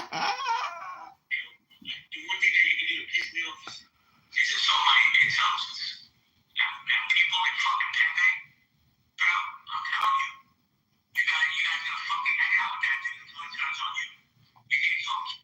Guys, come in my rooms. Please don't go in the rooms. I need the attention. I'm the top dog. I'm the one that needs the audience. I'm the best mod on the app. Best mod on the app? What kind of gay shit is that? Best mod? What the fuck? You know the people who have big rooms on this app that can actually do it on themselves. They didn't suck people off in order to get a fucking audience. Like me, motherfucker, I have this goddamn. What have you done? You end up leeching off. You end up finding the Million Man Marathon. You end up weaseling your dumb net. You don't have an original thought of your fucking own, bro. But that's, and I'm sure you're glad Roger's gone. Now you get healthy debates all to yourself. You get that narcissistic supply. You get to tell everybody how smart they are. Oh, my wonderful friend. I have to introduce her. Oh, you look lovely in your PTR. Dude, do you understand that you do that to everybody on your fucking stage? Narcissistic personality disorder, antisocial personality disorder. People with his ailment, those are not treatable. And they're lifelong. This motherfucker can't change. He's always going to be a parasitic person. He's always going to be a person that charms and cons his way into whatever he wants. Yeah, but Pepe, excessive validation and praise and attention, because that's how he's wired. And so, but Pepe, how much? Wasting time on this sick fuck. All right, you're going down the audience. It's projection. And speaking of mentally ill, look at you, dude. 50 goddamn cell phones all pointed around, streaming to different fucking platforms. Nobody fucking listens to you. You have zero goddamn audience. You sit there and respond to one of your accounts with all of your other accounts and vice versa. And you just say stupid fucking... You just annoy everybody on here because you're constantly fucking streaming their rooms. Everybody on this app looks at you as a mentally ill, deranged fucking person. John, you're not fucking normal. It's put you in the audience. And you're getting played for a fucking fool by Roger. I'm guessing you're smart enough to know that, but you're willing to utilize the attention and the platform for whatever fucking reason. But dude, whatever the fuck you're doing, John, why? Why me? Why you, Pepe? It's seriously retarded.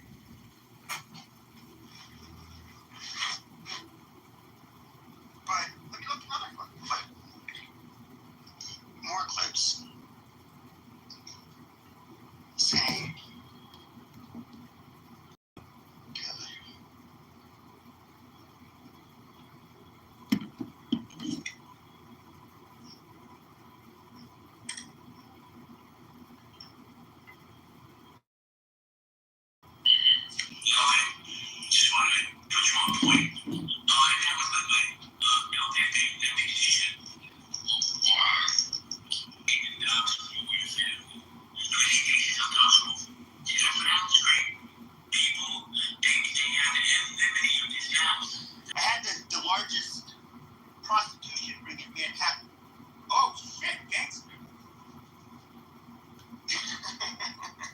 are, she fucking knows. He made her give him a blowjob as a test of her loyalty. I mean, it's just so funny. So, I could name the name. Prostitution ring in Manhattan have to resort to scamming unwitting Craigslist women and Alan should be ashamed of himself for. But the thing is, you did agree with what I said.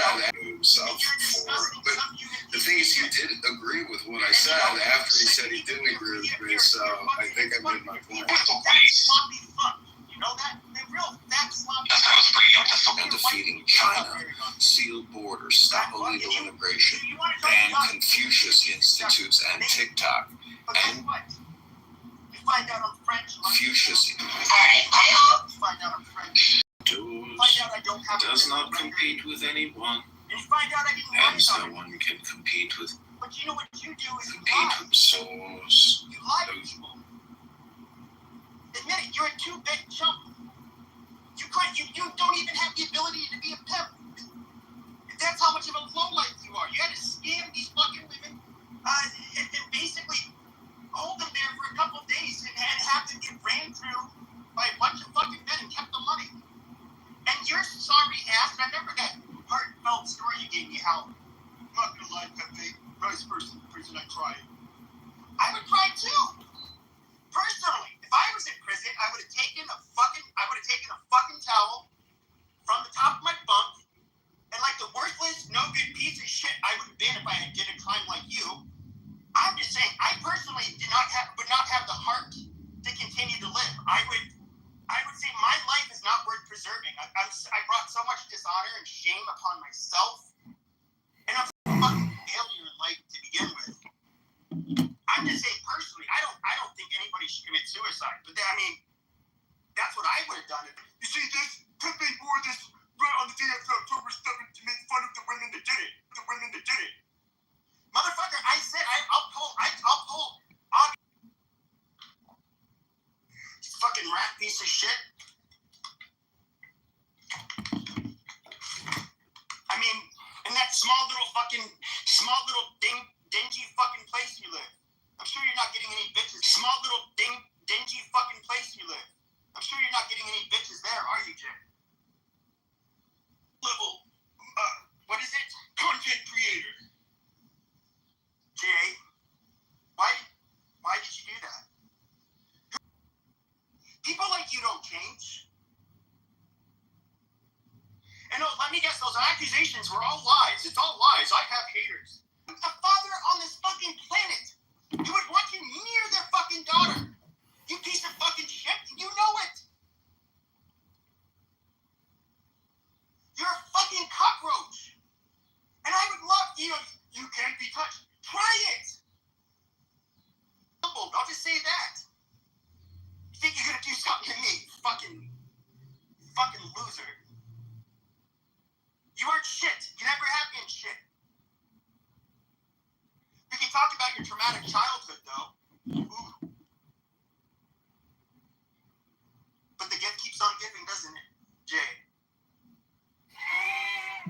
But hey, KK, I just want to welcome you up on my stage. You look gorgeous. Probably the smartest woman on the app. Hi, KK. You're like my best friend. But the gift keeps on. But yeah, he does do that. He's known for that. We all know that. He does it for guys. Yeah. Of course he does. He's a kiss ass. Have sex and didn't pay them. And there's a whole bunch of women. 50 to 60.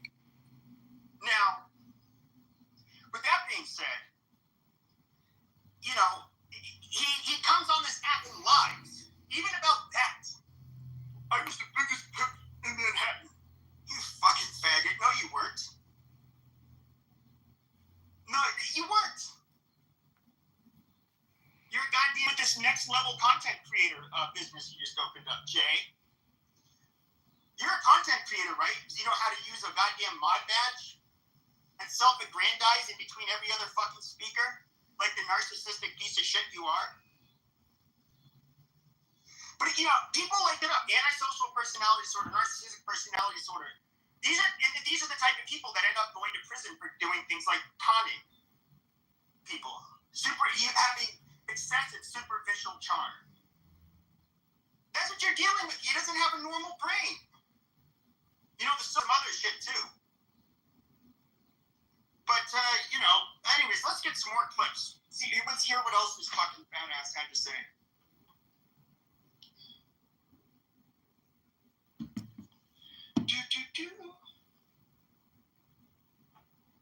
Know who he is. And of course he says, I'm not going to, but I'm not going to do anything with that information. But listen to what Jay's saying to him. This shit is funny.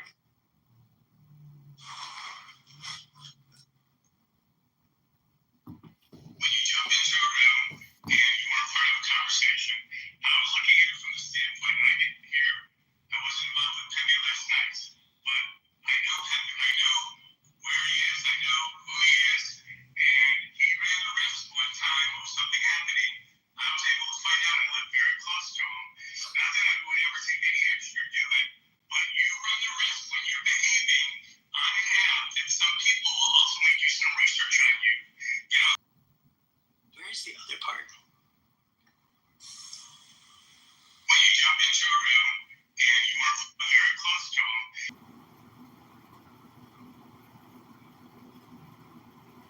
Not.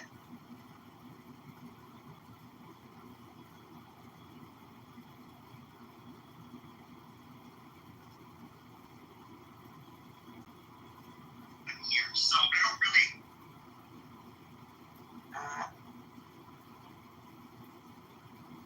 Sometime.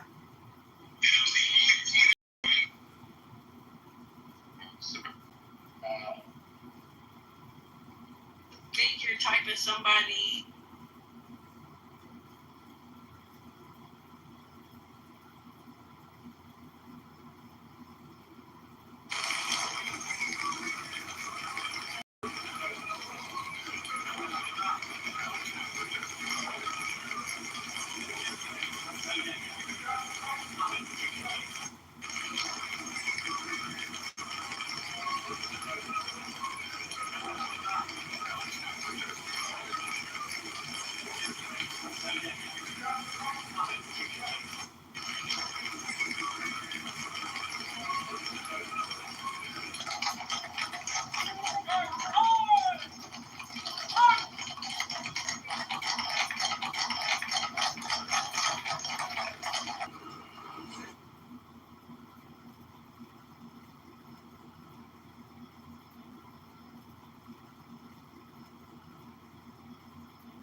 Fucking record. They would say, do not go near that motherfucker. You see, people don't just have a lapse, a slip up. No, it's because you're a sick sociopath. You're a sick fuck. Normal people would never, ever do that. You're not even, to call you just like a, you're not even, to call you just like a loser is like, you're not even, to call you just like a loser is like, it's that's just too good. Like because a loser is somebody who, or a bum is somebody who just doesn't really contribute much. Or on the other hand, you're somebody who's a toxic to everybody you're around. You're always just trying to use people for something. So it's like, hey, we're close friends on here, close friend. You can't, who uses this fucking language? You fucking slimy snake. Let's see what else.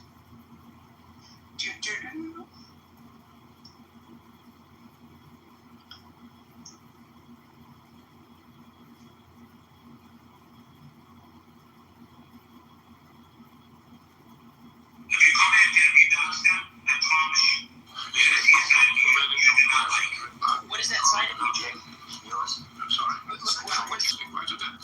He would not, I've fought for fucking decades, bitch. What the fuck are you gonna do? You're so goddamn goofy. Never seen before. What are you gonna do? You're not a seen before. What are you gonna do? You're not a gangster. You're somebody who took advantage of women and forced them to have sex with men without and of course there are other accusations, which she defeats to that one. I mean, what the fuck are you gonna do? You know, and that's the thing, is that maybe you think that, like, oh, well, maybe he has some skeletons in his closet like me. No, Jump, we're not built the fucking same. I don't have that bone in my body to take advantage of women like that. I don't even have this in my body to scam people. Well, I don't know, befriend him, who knows? He's a creep. I didn't know that. Sorry to. I mean, people like him, they're born that way. There is no fucking treatment. You can try to deal with the symptoms, but they're highly resistant to not only actually wanting treatment, because it's not, these aren't disorders that cause any kind of dysphoria. So, and of course, your brain is literally wired differently from normal people's. So they behave that way. And, you know, in a way, doesn't matter. There's nasty fucking dogs. You can't trust them. But let's see what else Mr. Tough Guy, the Protector has to say.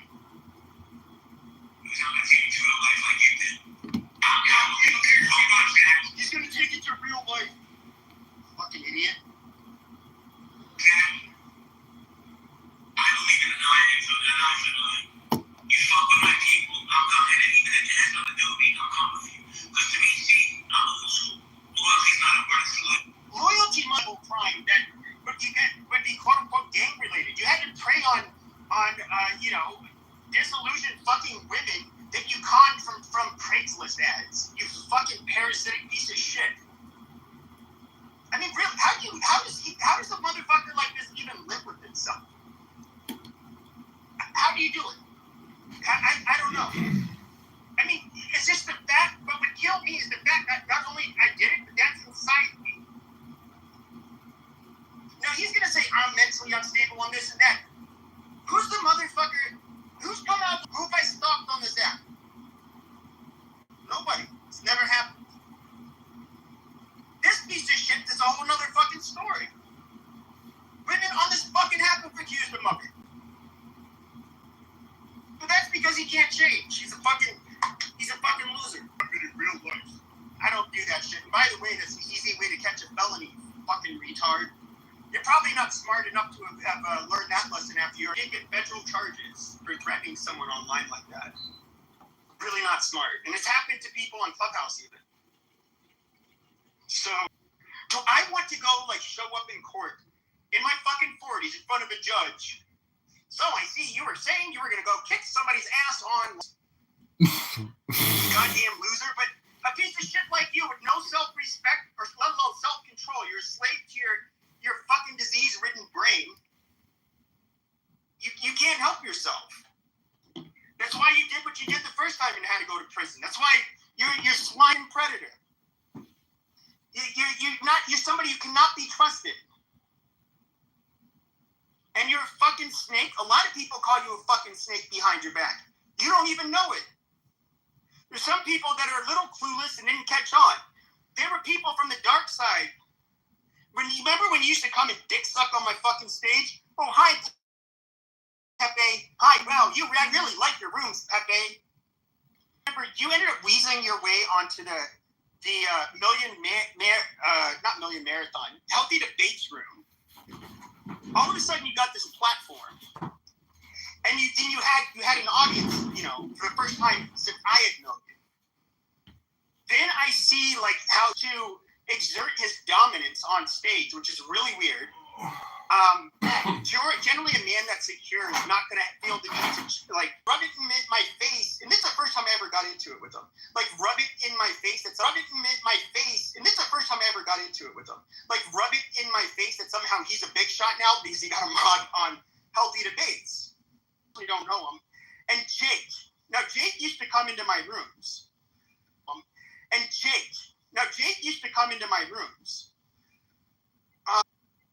I wouldn't call him a friend. In fact, I don't even really remember him. People were saying that, no, he was in your rooms. All right, I'll take your word for it. Saying that, no, he was in your rooms. All right, I'll take your word for it. Okay, so you did not know the shit. And for you guys who don't know, Jake and Shlomo, they on October 7th, on October 7th, they were both working security at the Nova Music. He's back on the app from what I've seen him, but he was held hostage for months and months, and he was rescued in Gaza. So this was like, this is before he got rescued. They didn't know if he was dead or alive. Now, can you imagine, like lying and saying you were friends with these two people and you didn't even fucking know them? That is so sick. I mean, this guy he has no fucking shame, which is typical for sociopaths. Shame and guilt are two emotions that are seldomly ever experienced by them. But I mean, this just shows you. Then he's going to end up giving his quote-unquote righteous take. Yeah, I think, I think we need to stand up against these people, and I'll tell you what, if there's ever anybody that you need to call, you call me, I'll be right there. I will be to your rescue. Like, he does that, and saying, what's up with the Jewish side of Clubhouse? He'd say, and you know what, if I see you in Pepe's rooms, you don't even bother coming back in here. So he did it through, use of threats. Then now it's just like, oh, he's gonna dox you, motherfucker, or getting somebody's real fucking name. You can't do it, chump. But I see that you were chomping at the bit when you saw that guy said he knew who I was as I lived nearby. Hey, I'm gonna call you right after this. Fucking piece of shit. And he talks about loyalty. Loyalty? What you lie to people, motherfucker! Part of being loyal is not lying. You stupid fuck. You're a liar. You lie to people. How are you a loyal or upstanding person when you went to prison for what the fuck you did, you piece of fucking shit? Shocking, because of how horrible it was. Only a depraved, disgusting, sociopathic individual like your fucking self. Don't, you stupid motherfucker, because you tried to lie about it so many times. And the fact that you even hold your chin up high after you did that, it's fucking. There's not a goddamn woman you can marry where their fucking family's gonna, and of course no mentally sane woman would marry you. Nobody would attend the fucking wedding. And the other thing is your behavior. It hasn't stopped. The superficial charm, the fucking lying, the being a goddamn snake and using people, justifying your stupid shit you've done in the past, gaslighting people about it, fabricating. Nobody's gonna like you. You're never gonna have lasting friends. People with your disorder never have lasting friends. You know you've never had stability in your fucking life. That's part of the course. Part of the course. With your fucking, what kind of monster you are, you piece of shit. You're pathetic. Fucking pathetic. And you ask for models for sex work. Why did you do that? Why did you go back to your old ways, Jay? Why did you do it? You can't help yourself, can you? Why did women on here accuse you of fucking harassing them? Of trying to blackmail them? Of you, and why did you send the nude material to the other mods of Million Marathon, Jay? Why'd you do it? What makes you think that is normal? Just once again, to show that we're not the same, where's the accusers for me? Why, we know that I would have been dragged to death if somebody would have came out. If there was a picture of my penis, everybody would have seen it. They would have been calling me like, oh, look at that little pink wiener, fuck that white boy, Dude, Black Clubhouse would have a field day with it. Everybody would have a field day with it. And then the creepy text, if I sent some creepy text to some woman, dude, they would fucking drag me. But you do it. What about masculinity mindset, Jay? Why is it that you had a Clubhouse user that ended up having a business idea and you literally verbatim stole his idea and created a website. Why? And you're going to be a masculinity coach. Look at the fucking dump you live in. Look at that fucking dump you live in. Masculinity? What the fuck is masculine about you, motherfucker? Do you protect? No. You're a predator. Do you provide? No, you can't even provide for your fucking self, you piece of shit. What's masculine about you? Nothing. You're like a little nation go, Jay, when you know women are going to learn of your past. Of course, they'll end up seeing that you play games and that you're going to get caught in your lies, and, you know, it generally, like people with your disorder, it generally isn't going to work out anyways. But how does it go, Jay? How do those explain why you did it? How do you spin that, Jay? What's your excuse? Do you know you have an excuse? It's I wouldn't say even beneath them. It's like they're just not wired that way. See, they don't slip up to fuck up and do shit like that because they don't even have the impulse to do that. They're not born like predators. But you know who are real men, Jay? The cops that slap those fucking cuffs on your fat, sorry ass, put you in the goddamn paddy wagon, and let you rot for several fucking years in the slammer. The judge that slammed the goddamn gavel on and said, you're a fucking threat and a menace to society, you disgust me, you're going to the fucking big house. The guards that slammed the fucking iron gates door on you every fucking night to make sure that the rest of society was safe from a fucking predator like you. Those are men, Jay. They can hold a normal fucking job. They protect society. They're protectors. People call those cops that slap cuffs on you. Women called them. Help! I need help. Guess who comes? A man. A masculine man. He provides and protects. What do? You're the person they have to call and get a man to either put you down or lock up. You fucking cockroach. But I'd love to hear how you spin this. Are you going to say, no, nobody goes into Pepe's rooms anymore. Nobody. You can't go in there. He's going to dox you. Once again, if there's anybody here, $1,000. If you have a clip of me doxing somebody, giving their name, address, and I'm not talking about me passing along the news article about, Jay. I'm talking about, like, doxing people. Giving their phone number, social security, place of work, any of that shit. Show it. These motherfuckers don't have it. But Jay wants you to believe, I'm the sicko. I'm the, what did he call me? Mentally unstable guy you have to look out for. Really? This pathological lying piece of shit who can't help himself? He's normal? The guy who just started up a new fucking LLC has to do with content creation.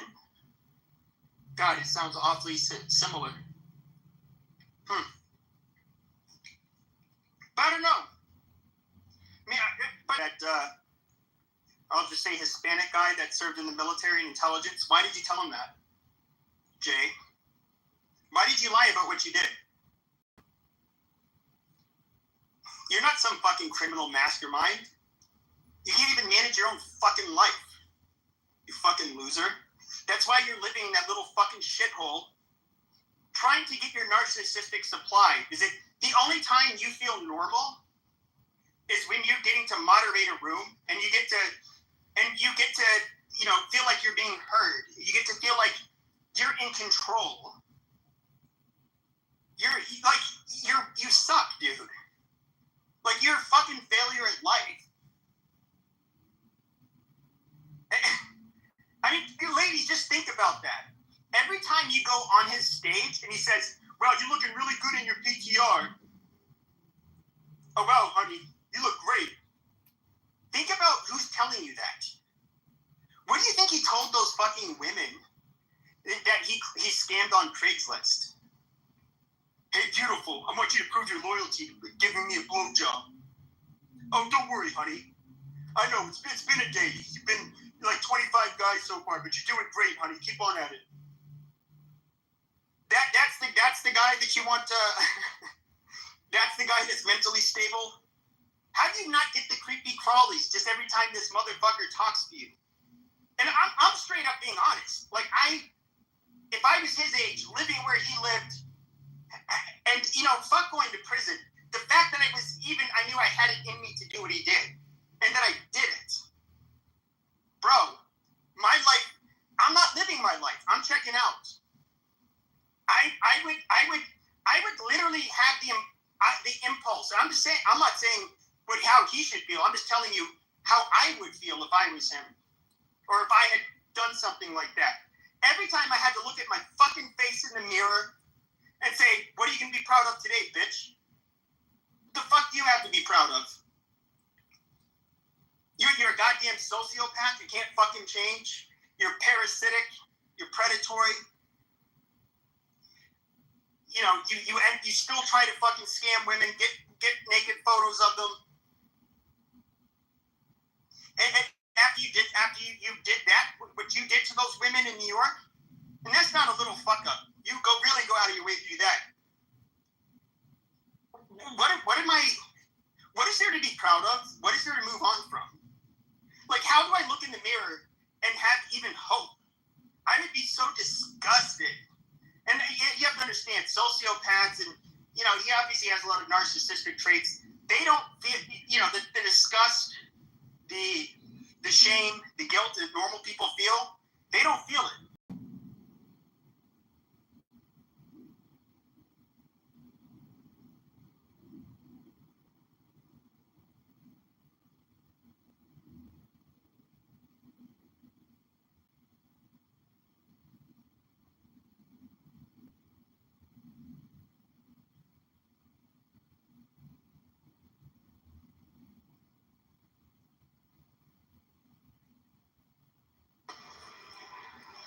Sorry, I got a phone call. But, yeah, I just, like, and I'll ask the guys in here, they can even answer that. Like, how, if knowing that's who you are, and that's like, what's going to follow you the rest of your life, that is, like, I just know how, I'm that type of person. Like, I don't like hurting people. A fucking... But, you know, to see this guy come online today, and then he's just, like, trying to act like he's some kind of fucking savior. He's going to protect his friends. He's going to somehow... and, of course, he's lying, saying that I was doxing. Welcome everywhere he's at. And, you know, eventually he'll just have to go elsewhere because he'll embarrass himself enough. How does that motherfucker keep on, like, trucking along, dude? Like, how do you expose yourself in embarrassment? But the reality is, though, that's right, he's a fucking sociopath. They have no shame. You know, you think it's a shame.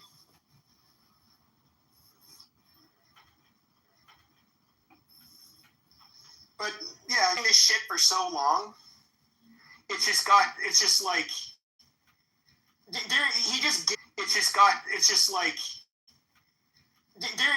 gives you the goddamn ammo to use on. Like, oh, you know, you make really dark content and have, like, conversations about, you know, they're really politically incorrect and a lot of derogatory language. There's not really, you can't really monetize that. Like, what advertiser is going to touch that? None.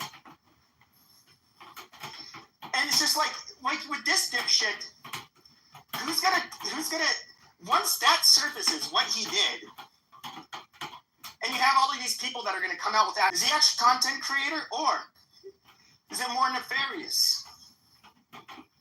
You know, what he would do, how he lured these women in the past. Something more nefarious. That kind of...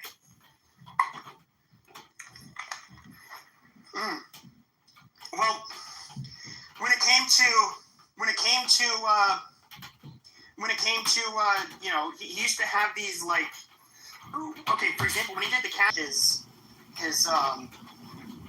like little vessel to lure women in. But Howard, I want to talk to you for a second, if you could. I don't have any like thing bad to say to you. I'm not mad at you or anything.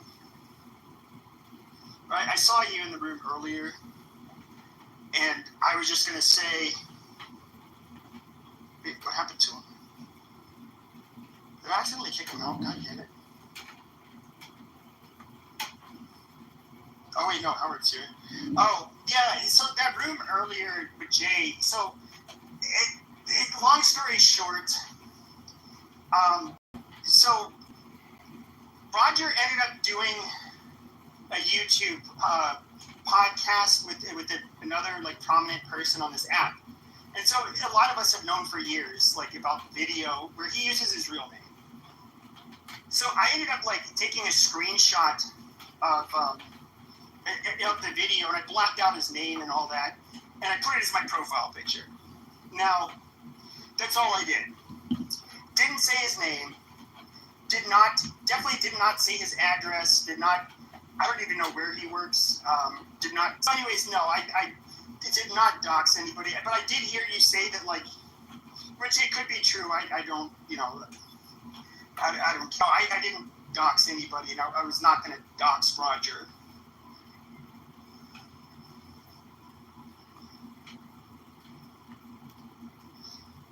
But yeah, it was, there's just fake content. But you guys did get to hear it, but it was kind of like amazing hearing him act like a tough guy. He got all riled up. It's like, if you go after my friends, I'm going to take it with real life. No, he won't. He's basically, I mean, I boxed for years. He's not going to, I don't know what the fuck he thinks he's going to do. It's just stupid. And he can't afford it. But, yeah, just a big faker. But I would love, this is just like, this wasn't really like a planned thing today. But, I did, it was kind of like relieving. And guys, I would say one thing I would take. Oh, and I guess, Howard, I guess one of the things I did notice in that room, and one of the replays, is that when he said he, like, knew who it was, I did say, like, hold on, check your messages. I want to talk to you right after this. He was obviously chomping at the bit to, actually get my information to dox me. But, I would just hope that you would be kind enough not to, because you said you wouldn't. So, and I appreciate that. But, yeah. But this guy is so gung-ho. He had to make up that I horribly doxed somebody. He's going to protect me, or protect them. Yeah, dude. I didn't dox anybody. And if anybody knows Roger, dude, he just tell him, nobody cares to dox him. And it wasn't on this app that, I'll just put it like this, there's people talk on other platforms, and, people know who you are in real life, as they have for years, and nobody had a plan to dox you. The problem with Roger is that he was trolling, we ended up, with John Kitover and stuff, and trying to get people to donate money to his fucking campaign, and that was like super iffy, and we are not, it could have some legal implications, and that was the only thing we were kind of not cool with him doing. But we don't have like a plan to dox him or fuck with him in real life. Like, that's just stupid. It's not something I really did before. And yes, Jay will say, well, you doxed me on here. No, dude.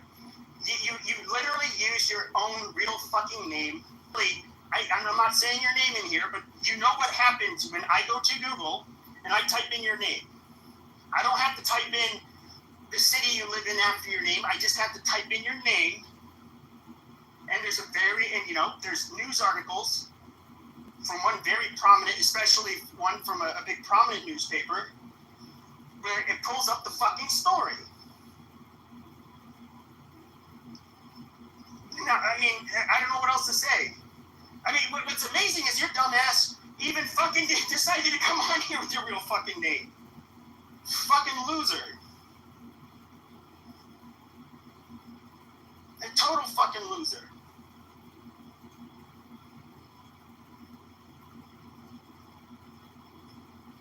But, you know, I'm sure some of you guys will come back in. You'll be like, oh, I love you. It's great to see you. Oh, look, you're looking great. Oh, yes, yes. Hey, what's up, my friend? You know you're my friend, right? You know, you're gonna let him butter you up. And they don't think like normal people. And so that's what he does. And then he's gonna, you know, say some bunch of hoorah shit. Piece of shit's gotten too much of my time today. And, you know, if that fucker wants to quote unquote bring it on in real life, dude.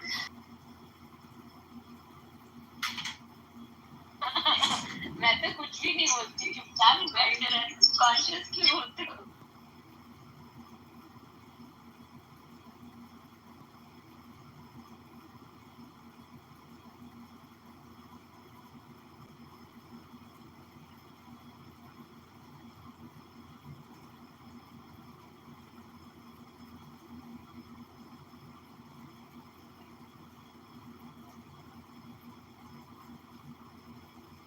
Maybe this is Saturday night. USA campaign to elect John.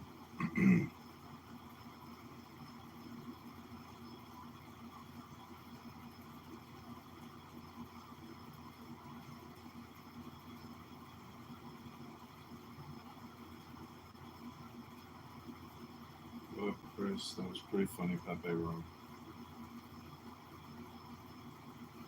Yeah, I enjoyed it.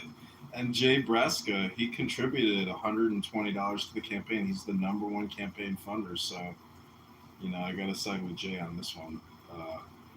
It's easy to drag him down, but it's all projection, like wasting his time. And but I will say he has helped the campaign significantly, because without him, we wouldn't have gotten this antidote up and running. So.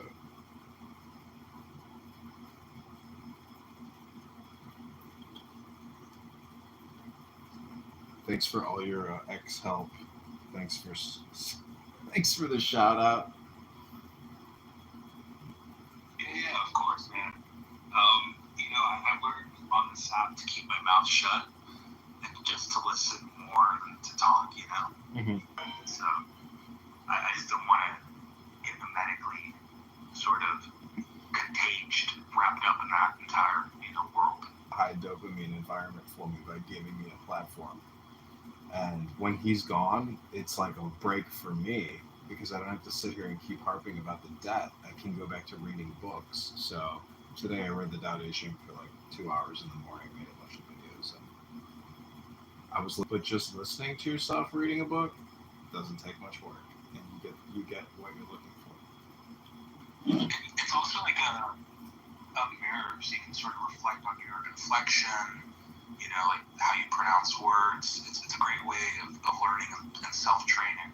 Book out loud is like reading a script in a play, and then it becomes your life, and you become, you know, the lead character in your own life's movie. But it's 100% like there's a little bit of feedback, but it's really high anxiety nervous systems, like neurons fire. You know, when you read books, you tap into knowledge that has always been there, you know, and a lot of people don't do it.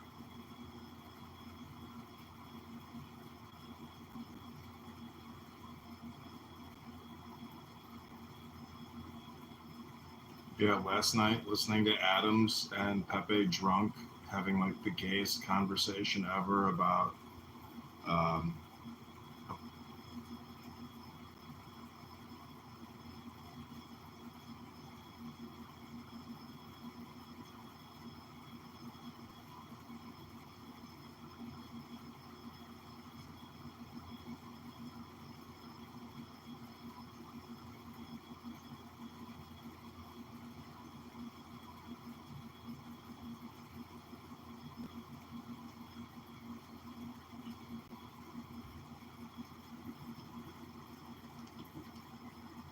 and it's annoying to the space. It's like, let's just. Yeah,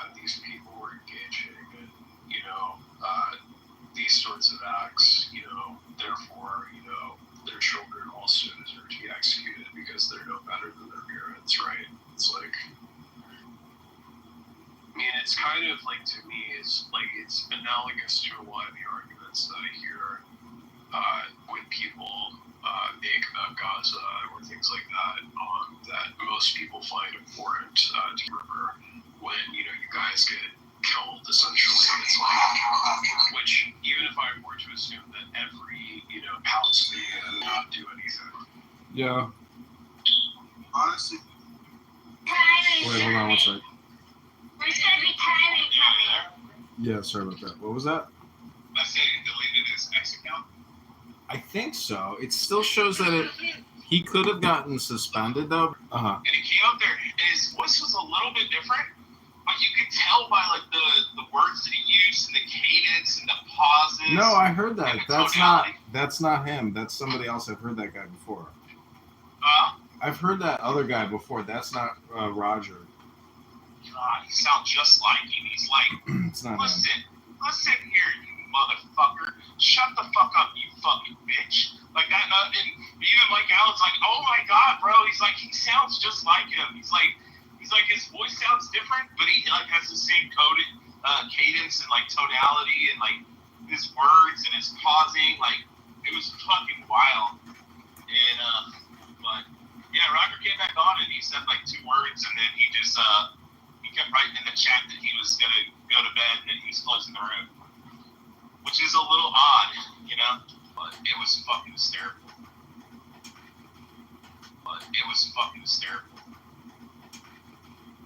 Yeah, last night was pretty funny. I felt like Roger was getting roasted. I told people in the room, and I'm just gonna let you know, I did tell people to be careful about announcing on fucking Clubhouse that I just donated $35. And I'm like, when Hakima kept saying I donated $35 to kick fucking, and Hakima's open about who he is off the app, like he gives his full name and shit. But I was looking at it yesterday. In the state of Illinois, you have to give your legal. I believe. I believe that I have public record. Yeah, I think I have to upload an Excel sheet, and so every single address. It doesn't put out donor address, just donor name. Oh no. So okay, Abby's $1,000 yet. She said, but once she reaches $5,000, and Roy is the one that does the campaign finance stuff too. She was agreeing. She's like, yeah, once he hits 5,000, then the addresses become public record too. And I was like, oh my God. That's why I was joking with started. Yeah, but and I told Nye that last night. I said, listen, I do not think in any way, shape, or form that John is nefarious in this. I said, I just don't think that John is aware that it's public records. I said, that's what I was trying to get across. Is like, she's like, do you think John's doing it on purpose? And I was like, no. I said, I just don't think John's probably fucking aware that it's all public record, even 1 penny. When I gave the money on the GoFundMe or whatever, it listed my name, and so everybody was saying his name is John Kitover. I mean, personally, I don't give a shit if anybody ends up figuring out who I am.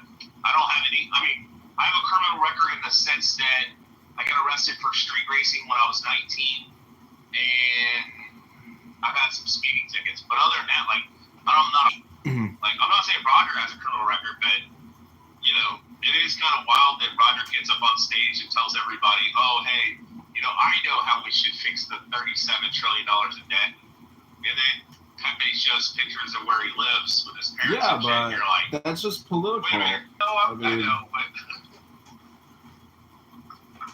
anybody can do what we're doing. I mean, the thing is, you give too much credibility to anybody on this app. Everybody is trying to play a part on a stage, and some people's parts are pathetic. Yep. I mean, Pepe roasting JB is also the Pepe roast. It's not just the JB roast. Like, when guys like that roast each other, it becomes the JB and Roger and fucking Pepe shit. Yeah. It's like fucking it's like watching telenovelas, even if you don't fucking speak Spanish. You're like, oh my God, she cheated on him with his fucking brother? Are you serious? That's what this is like for me. So I curious. Oh yeah, JB's a fucking piece of shit though. God. I didn't know he was a fucking pimpin' Yeah, he was. Like, I knew he got in trouble. I figured he got in trouble from. Do you want to share space on Clown House all day, every day, talking about? Let me watch your 14-year-old daughter. Talking about reparations. Let's talk about it's that one. Nobody remembers it. Everybody's like, "What do you mean? What did JB say?" And I'm like, "Did he delete the recording? Like, turn the fucking shit, turn it sideways, and shove it up your fucking ass?" Like, wait, Yeah. what?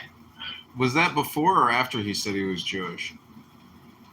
This was like a month ago when he kicked Abby off stage. So Abby came up because they were like on the Jew hatred, fuck Israel, fuck the Jews, and it's a secret cabal of Jews orchestrating global events.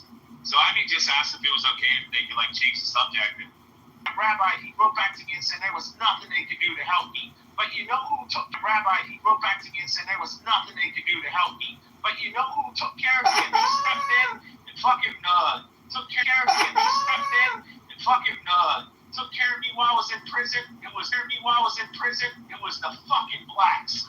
And then I came. Oh, he's such. And I'm like, you're some ramen noodles, Jay, and over. You want some tissue paper?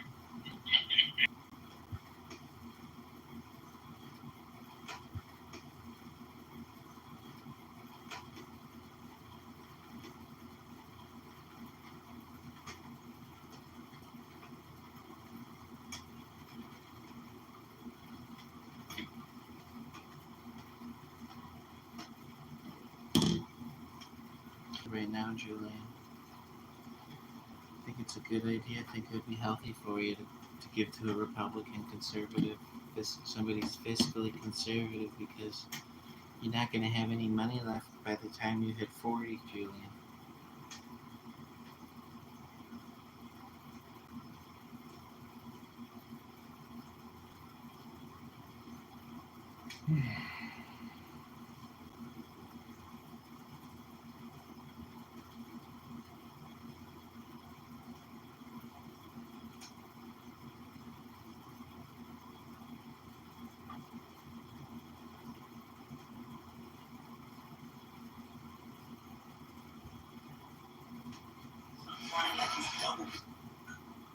He suffers more when going on the evil path.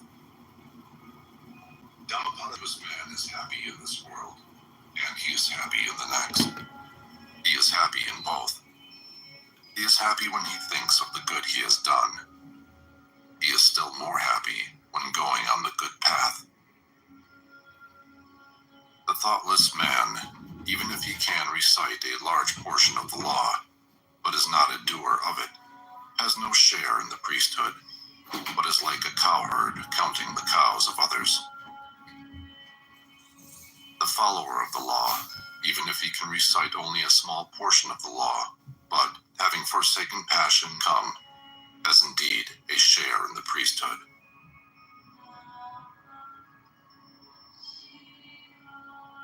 Two, those who are in earnest do not die. Those who are thoughtless are as if dead already. Always possessed of strong powers, attain to nirvana, the highest happiness.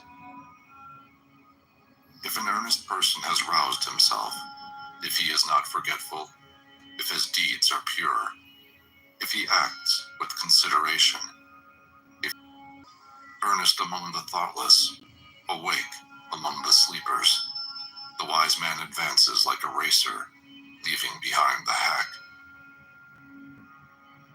By earnestness did Maghavan, Indra, rise to the lordship of the gods. A bhikshu, or large. A bhikshu, who delights in reflection, who looks with fear on thoughtlessness, cannot fall away from his perfect state. He is close upon nirvana. As man makes straight his trembling and unsteady thought, which is difficult to guard, difficult to hold back. As a fish taken from his watery home and thrown on dry ground, our thought trembles all over in order to escape the dominion of Mara, the tempter. is good to tame the mind, which is difficult to hold in and flighty, rushing wherever it listeth. A tamed mind brings happiness. Let the wise man guard his thoughts, for they are difficult to perceive. Those who bridle their mind, which travels far, moves about alone, is without a body, and hides in the chamber of the heart, will be free from the bonds of Mara, the tempter. If a man's thoughts are unsteady, if he does not are not dissipated, if his mind is not perplexed, if he has ceased to think of good or evil, then there is no fear for him while he is watchful. Knowing that this body is fragile like a jar, and making his thought firm and should never rest. Before long, alas, this body will lie on the earth, despised, without understanding, like a useless log. Whatever a hater may do to a hater, or flowers, who shall overcome this earth, world of the gods? The disciple will find out the plainly shown path of virtue, as a clever man finds out the right flower. He who knows that this body is like a froth, and has learnt that it is as unsubstantial as a mirage, will break the flower-pointed arrow of Mara, and never see the king of death. Death carries off a man who is gathering flowers, and whose mind is distracted, as a flood carries off a sleeping village. Death subdues a man who is gathering flowers, and whose mind is distracted, before he is satiated in his pleasures. As the bee collects nectar and departs without injuring the flower, or its color or scent, so let a sage dwell in his village. Not the perversities of others, not their sins of commission or omission, but his own misdeeds and negligences should a sage take notice of. Like a beautiful flower, full of color but without scent, are the fine but fruitless words of him who does not act accordingly. But, like a beautiful flower, full of color and full of scent, are the fine and fruitful words of him who may be achieved by a mortal when once he is born. The scent of flowers does not travel against the wind. Among these sorts of perfumes, the perfume of virtue is unsurpassed. Mean is the scent cast upon the highway, the lily will grow full of sweet perfume and delight. Thus, the disciple of the truly enlightened Buddha. If a traveler does not meet with one who is his better, or his equal, let him firmly keep to his hand, this wealth belongs to me. With such thoughts a fool is tormented. He himself does not belong to himself, how much less sons and wealth. The fool who knows his foolishness is wise, at least so far. But a fool who thinks himself wise, he is called a fool indeed. Soup. If an intelligent man be associated for 1 minute only with a wise man, they have themselves for their greatest enemies, for they do evil deeds which must bear bitter fruits. No, that deed is well done of which a man does not repent, and the reward of which he receives gladly and cheerfully. As long as the evil deed done does not bear fruit, the fool thinks it is like honey, but when it ripens, then the fool is of kusa grass. Yet he is not worth the 16th particle of those who have well weighed the law.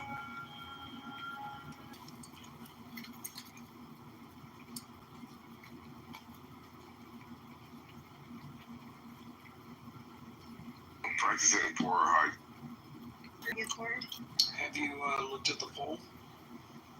No, because I don't want it to be permanently stuck on my profile. Because if I click a poll, Reasonable even says, if you just say out loud, I'll give you my choice without, choosing. How important? Not at all. Clubhouse is life. I'm addicted. I would say Clubhouse is life for sure. Clubhouse is life? Okay. Would have definitely won some money. Strange bedfellows.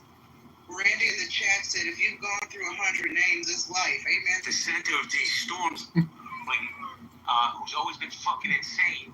But I gotta be honest. I honestly, I never thought I'd say this. Now, we need to get a recording. You're right. If anybody has the damn receipts, it's John. I've been looking for John all day. He's not hard to find. He's usually in every room, but I couldn't find him. When I closed my room this morning, I went looking for him. Then I went and lived my life, and then when I got home, I went looking for him. John, do me a favor. Send me a message on IG, and I'll send you one back. I need a specific recording, please. Is that okay? Yeah, sure. Campaign. And no problems. So for me, man, when do we leave this app here and go back to real life and support each other? I'm just curious. What campaign? You just paid for those recordings. Shout out to Darren LaHood. Go ahead, Jay. Whatever. Listen, you know what? As soon as I donate, you know what he said to me? I'm gonna take all your recordings down. And you know what I said to him? Don't do that. Because I don't give a fuck. Put up whatever you want, John. I hope you make $1 million selling that shit. How about that? Just throw me a little piece. I'm not greedy. Just a little smidge. I agree. I was from it's a place called Jaraza Kebab. See, you gotta say when you ask John something, you're gonna get the complete answer. He's gonna tell you the restaurant, it's Clubhouse to you, very important, not at all. Clubhouse is life. I'm addicted. John, why is it very important to you? Put down the chicken. Stop choking the chicken. On Clownhouse and just live stream everything, and so having that extra dopamine, it's like having a slot machine in your back pocket, basically. It's free. For my opponent, Darren LaHood, is invaluable to me because in many ways this is like role play, and Dr. Adams is basically giving me content, and the voters in the 16th district are like, that dirty LaHood, look what he's doing. This is so inappropriate. So thank you, Dr. Adams. I'm laughing too, Adams, but I think any attention in the campaign is going to be good attention, especially when nobody really knows you. So if Adams is helping your campaign, I'm going to come up and talk about Clubhouse. We're not talking about anybody specific. I know some of you dinglings want me to address certain things. But here's the thing, and I've said it before. I'm at that Zen place on Club JB guy, and they're going to come back here. So please, by all means, keep talking about me. I love it.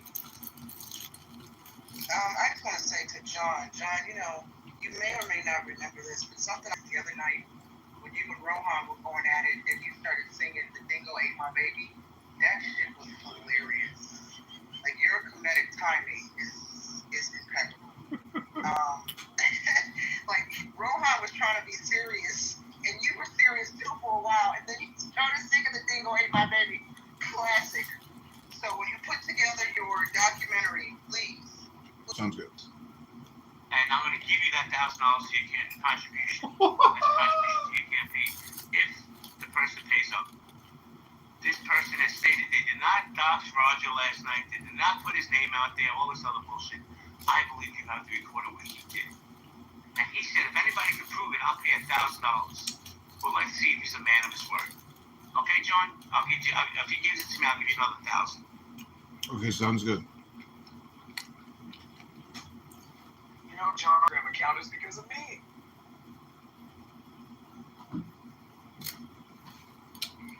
Wait, now I want the tea. Why, Dr. Adams? Why are you responsible for his Instagram? Are we allowed to know, or is that between? No, because he was recording me more often unapologetically, and I got them pulled down. Oh. Well, let's just say you made up for it last night because some of your videos went viral, and the Darren LaHood campaign is extremely upset. So thank you very much, Dr. Adams. Anyway,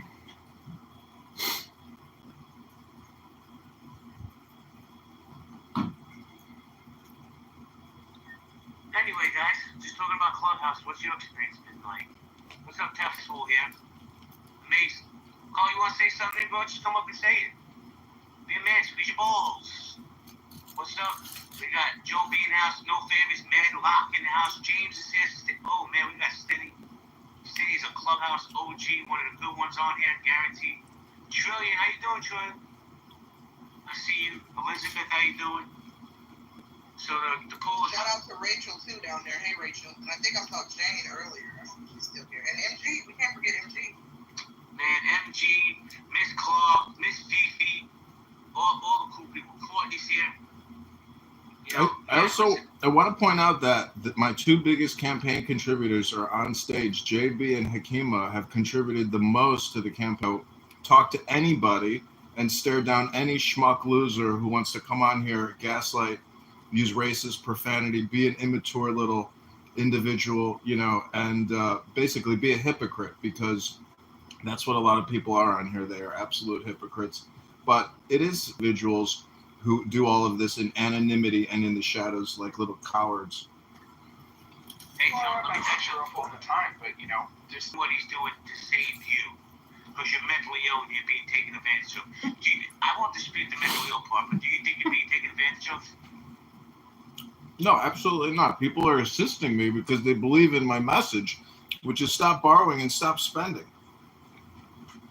No, here's the deal. I'm going to keep it real. I don't know what your message is. I don't know if I agree with it or not. I just donated to piss Adams off. But, you know, it's all good. I'll support your campaign. This is what I'm saying. This is why I love this app, because we are in babies like I go to Japan. It's so bad. I love it. You see what turns me off to upset me? John, Jay donates money to John's campaign. I mean, are you guys not seeing the cycle here? Healthy debates. Here's the title, right? So what I missed today? Anybody want to tell me what I missed? Because I kept getting text messages if things going on. I want to be agenda. Tell me people, what I miss? You can put it in the chat. You can come to the stage. Tell me what I missed. That's so important. I'm curious. Somebody ran a room with my name in it. Shocker.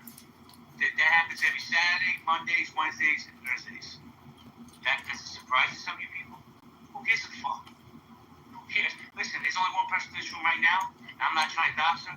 That's actually met me in real life. It's Miss Trillion.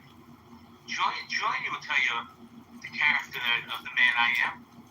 I don't really give a fuck what you people think.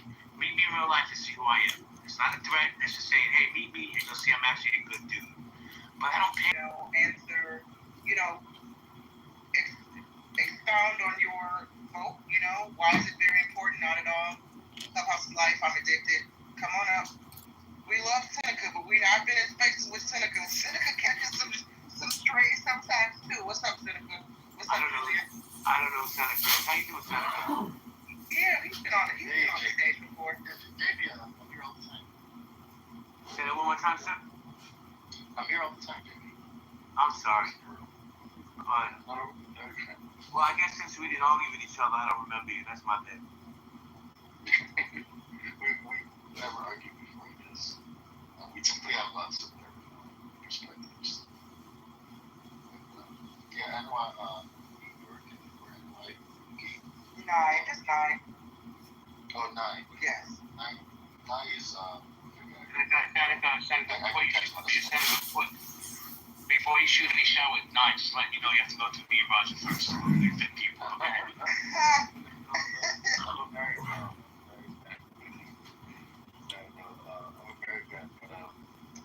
But, yeah, I do catch a lot of smoke because, I tell the truth. It's becoming filtered and, smoking that. So, to answer your question, go ahead, Jim. No, answer this question, please. No, you're bad. Okay. What did I miss today?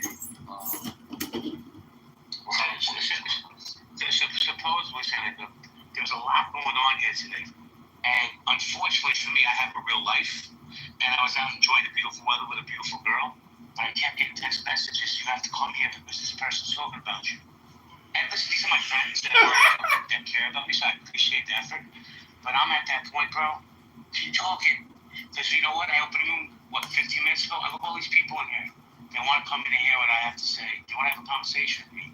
So I don't. The haters are the one that's filled the engine, baby. Forget Senator. Typically, when we talk, you do get a lot of hate. A lot of popularity, a lot of hate. So, I'm not surprised that people will be talking about it, but any publicity is good publicity. Why do I come to Clubhouse? That was the initial question. I come to really laugh at stupidity. I don't have a lot of stupidity. It's entertaining. I love Clubhouse. I'm so addicted. I just love hearing stupid things, very stupid things. It really entertains me. And even the people that are very hypersensitive because they're oppressed, I love just saying the bare minimum of the truth and having them, and screaming like hyenas. I just love that. I don't know why it's so peculiar for me, but it is.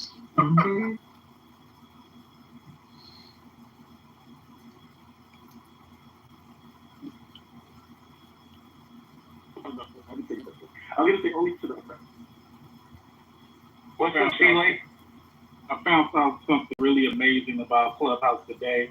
I don't know why I didn't see it the whole time. Clubhouse is a church. It's a mosque. And all these rooms are different churches with different pastors.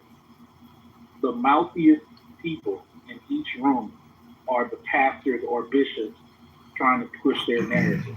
Notice when you go to rooms and it's a mouthy pastor, no matter what gender they are, they're repeating the same paragraph every time they speak. This is symbolic of a church or a mosque or the imam, where somebody is trying to project their propaganda onto the masses.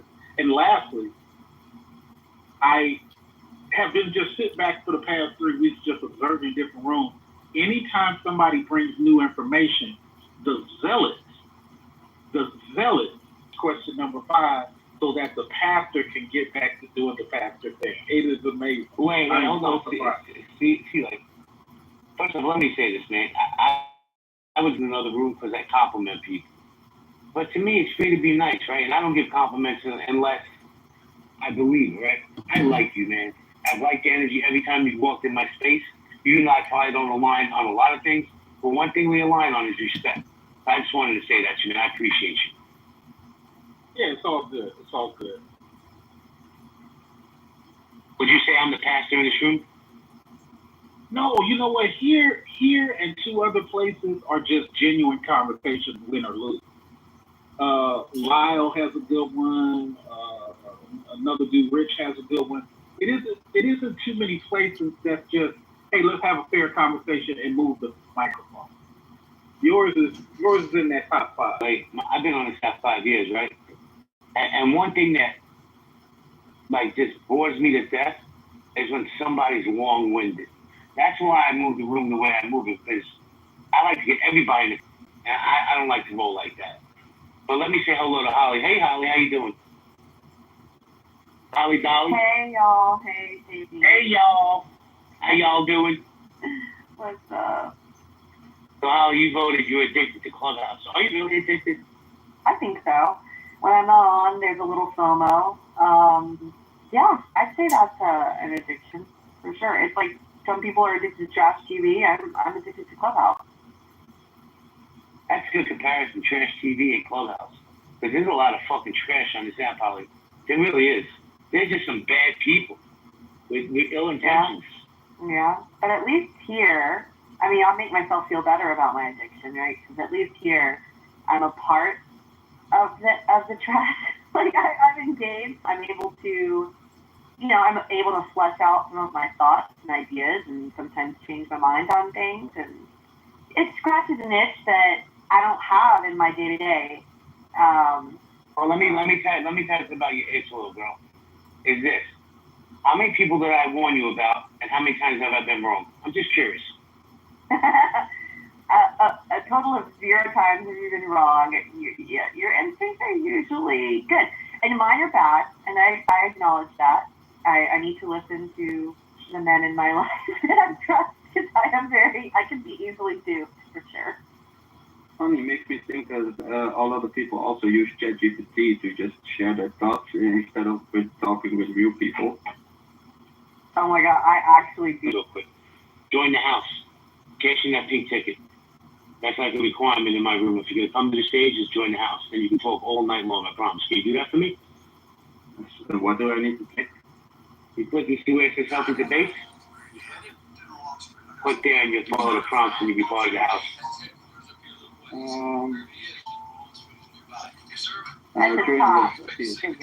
Yeah, thank you. Okay. Thank you. I'm going to come right back to you. I appreciate you. Let me say hello to Murad. Murad, how you doing? Hi, JB. Hi, NY.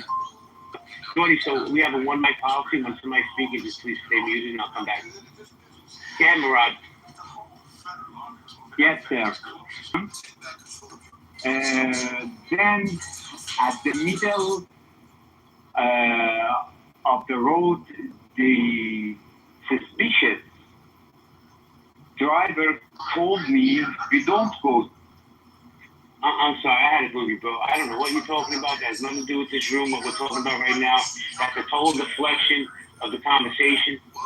You know, you want to get into the conversation, you're welcome to come back up. But stay on topic, bro. Are you not paying attention to what Miss Holly just said? She's addicted. We have to help her. Hello? Oh, JB. I was about to tell you a story, JB. Why you do the man like that? I was engaged with that. I'm gonna tell you what. Because that story's been happening. So, I am going to say that I refuse to believe that Holly is addicted. I will say that Holly is one of the few women on this app that I will say is an exceptional mother and does not negotiate any time in being a said exceptional mother in taking up any space in replacement of this app. So I definitely just wanted to add that context that while Holly is trolling, I do believe that, you know, she's a decent person, a decent mother. How about that, Holly? You got a compliment. That makes me feel really good. Thank you, Adam. I said, at least he's not calling you a big back. I know, right? I do have a video. I got a workshop booty. Anyway, let me do a reset. So what did I miss today, guys? Hey, Clubhouse is on fire in the last 24 hours. Last night, continued to today, right? I'm offering you could be Henry Kissinger. I'm offering an olive branch to Monica. How important is Clubhouse to you? Very important, not at all. Clubhouse is life. I'm addicted. Man, I don't know. Thank you, Murad. I appreciate you too, but this is not the space for one of your stories. You can come back tomorrow when we're running a regular room. I'm addicted. Seneca, why do you think you're addicted? I'm addicted because there is no Netflix, there is no Hulu, there is no Disney Plus that could ever compare to the stupidity and the ignorance of the oppressed. And I just enjoy just triggering them with even just the slightest nudge. It doesn't take any much, just the slightest bit of truth. And they just go ransacking mad and raging across the room like a hyena at a Southern gospel church mass choir. And I just love it. It's so fulfilling. It makes me feel so good. It makes me feel superior. And I just love that feeling. Seneca, would you agree it doesn't take much to trigger the oppressed on this app? It doesn't take much. It does not take much. Just say I love Trump. Just say that's it. That's it. You know, just say. Wait a second. Hold on, don't even mute up. Let me just say this. Go into a space and say, I don't support. I'm taking that. Hold on, time out. All you gotta do is say the Jews on the bench. Oh yeah, you say Jews on the banks or the media, bro. Oh, it sounds like Donkey Kong. Get now. No, I was just co-signing what Hakima said. He's right about that. Oh Lord, I'm gonna be honest. I'm so burnt out on the Israel rooms, the Trump rooms, the Putin rooms, and I know that these are hot topics. But when you go in these rooms and they're having these discussions, it's the same discussion. It's the same nothing has changed from our room. It's the same conversation. And it's like, listen, I don't, you know me, I like to go in and listen and learn, but I get a little burnt out when it's the same talking points, the same question and answers. I wish Trump would, at this point, I wish Trump would pull his dick out and piss on Fifth Avenue. Then when people talk about him, then it becomes a problem that he's being talked about. Like, that's what he do, that's what he wants. I don't get it. Like, he makes headlines, he did it. Yeah, you're right. I think because when folks talk about him, it's the same old thing. I'm so glad Epstein's list hasn't come up in a while, but it'll be back in the media and Clubhouse conversations soon. Right now, you know how many rooms were open yesterday about the Trump meeting? And in every room, everybody was saying it was a nothing burger. He didn't say anything, and it went on for hours of people saying, he didn't say anything. He didn't say anything. It's like, Jesus. Hold on. To Sandra in the chat, are you talking about me? This lady sounds like she needs to go for a walk. Oh, I go for a walk every day. You want to join me? Why is every time these delusional ass broads come for me, it's always a weirdo ass chick in the chat talking shit about Nada? Y'all are some fucking weirdos. Just look at the profile. They have one follower. Obviously, it's a troll. Looking to gaslight you and trigger you. Fuck that. Who cares? Don't breathe life into it. I don't argue with gay men because y'all always win. Good luck. Do it, lady. Do it, lady. Shout out to Chit at Groundly. Do it, lady. Oh, God. Not. Jasmine, how you doing? I'm not familiar with you. How you doing tonight? I'm doing well. Hi, JD. We have the same initials, so instantly you're my brother. But I'm just laughing. If you're a Taurus, then you're really connected to me. I'm a Cancer. Oh, Cancers are good people. Yes. Cancer? Yeah, I will for sure. Thank you. The mic is yours. Thought it was funny when you said tonight, when you said, oh, well, they'd be lucky to be on there. I'm listening to you guys talk, but that's and what just happened in that whole exchange of the person feeling like they needed to say something to you, that in itself is what really, and I don't mean to say this in the wrong way, but like are really nobodies.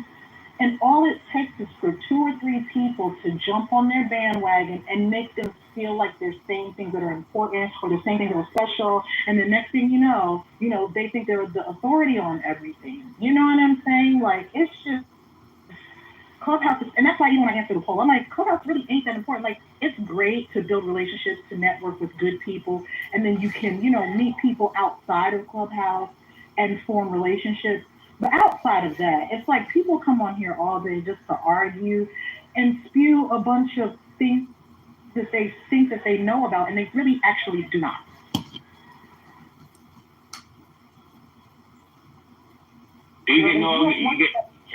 Sorry. No, please, I'll go after you. One thing I've learned, Jasmine, about this app, one thing I learned, people get triggered when Black women have an opinion. When Black women speak, people get effing triggered, right? It is a fascinating case study. We already know we live in a society, the world really, women, regardless of what race, catch hell, all right? But as for Melanie, it is so entertaining to me. So keep it up, girls. And every time I come in to help these debates, there's always at least one delusional ass broad in the chat who gives the power you give me. And first, you give me an opportunity to unleash my inner ratchet because I really do live a very quiet, soft life. Shout out to Suki Hunter the Goat, who's my Wait. I love the ratchet side. Please continue. I'd be lying if I said I didn't enjoy taking these opportunities that you peasants give me in the chat to go full-blown ratchet. Just briefly do I go ratchet. So the other day we're in Healthy Debate, and Angel, y'all know Angel, that lunatic, comes into the chat, and she's trying to get Sig's attention. And Sig responded to her, and I laughed at Sig's comment. She, because she's a lunatic, got so, it just came out. I apologize for being explicit on this stage. But you hoes are going to try me, and you're going to get that Suki Hana mixed with that sexy red, and it's not going to be cute. And I'm just going to say what I have to say and keep it pushing because I don't, what do they say on this app? I don't bang. Not women, at least, you dig? So I'm done. Thank you. Thank you for giving me the opportunity to just be ratchet just a little bit. Now I'm going to go back to being demure and soft until the next bit get out of pocket. It's Saturday night, be ratchet. And stop apologizing for... I don't like to use all that type of nasty language. But sometimes people test you. And I look forward to the test. It's like, oh, somebody is pushing my buttons. Let's see what I can pull out of my rabbit and witty. Most other women cannot stand that. When you know how to speak and you can put words together, you're a wordsmith, so to speak. Oh man, it just gets up under people's skin really, really bad. You know, they want you to sound. It's like sprinkling holy water on a demon. You know what I mean? They just start shaking and smoking, and it just really bothers them. It's sad.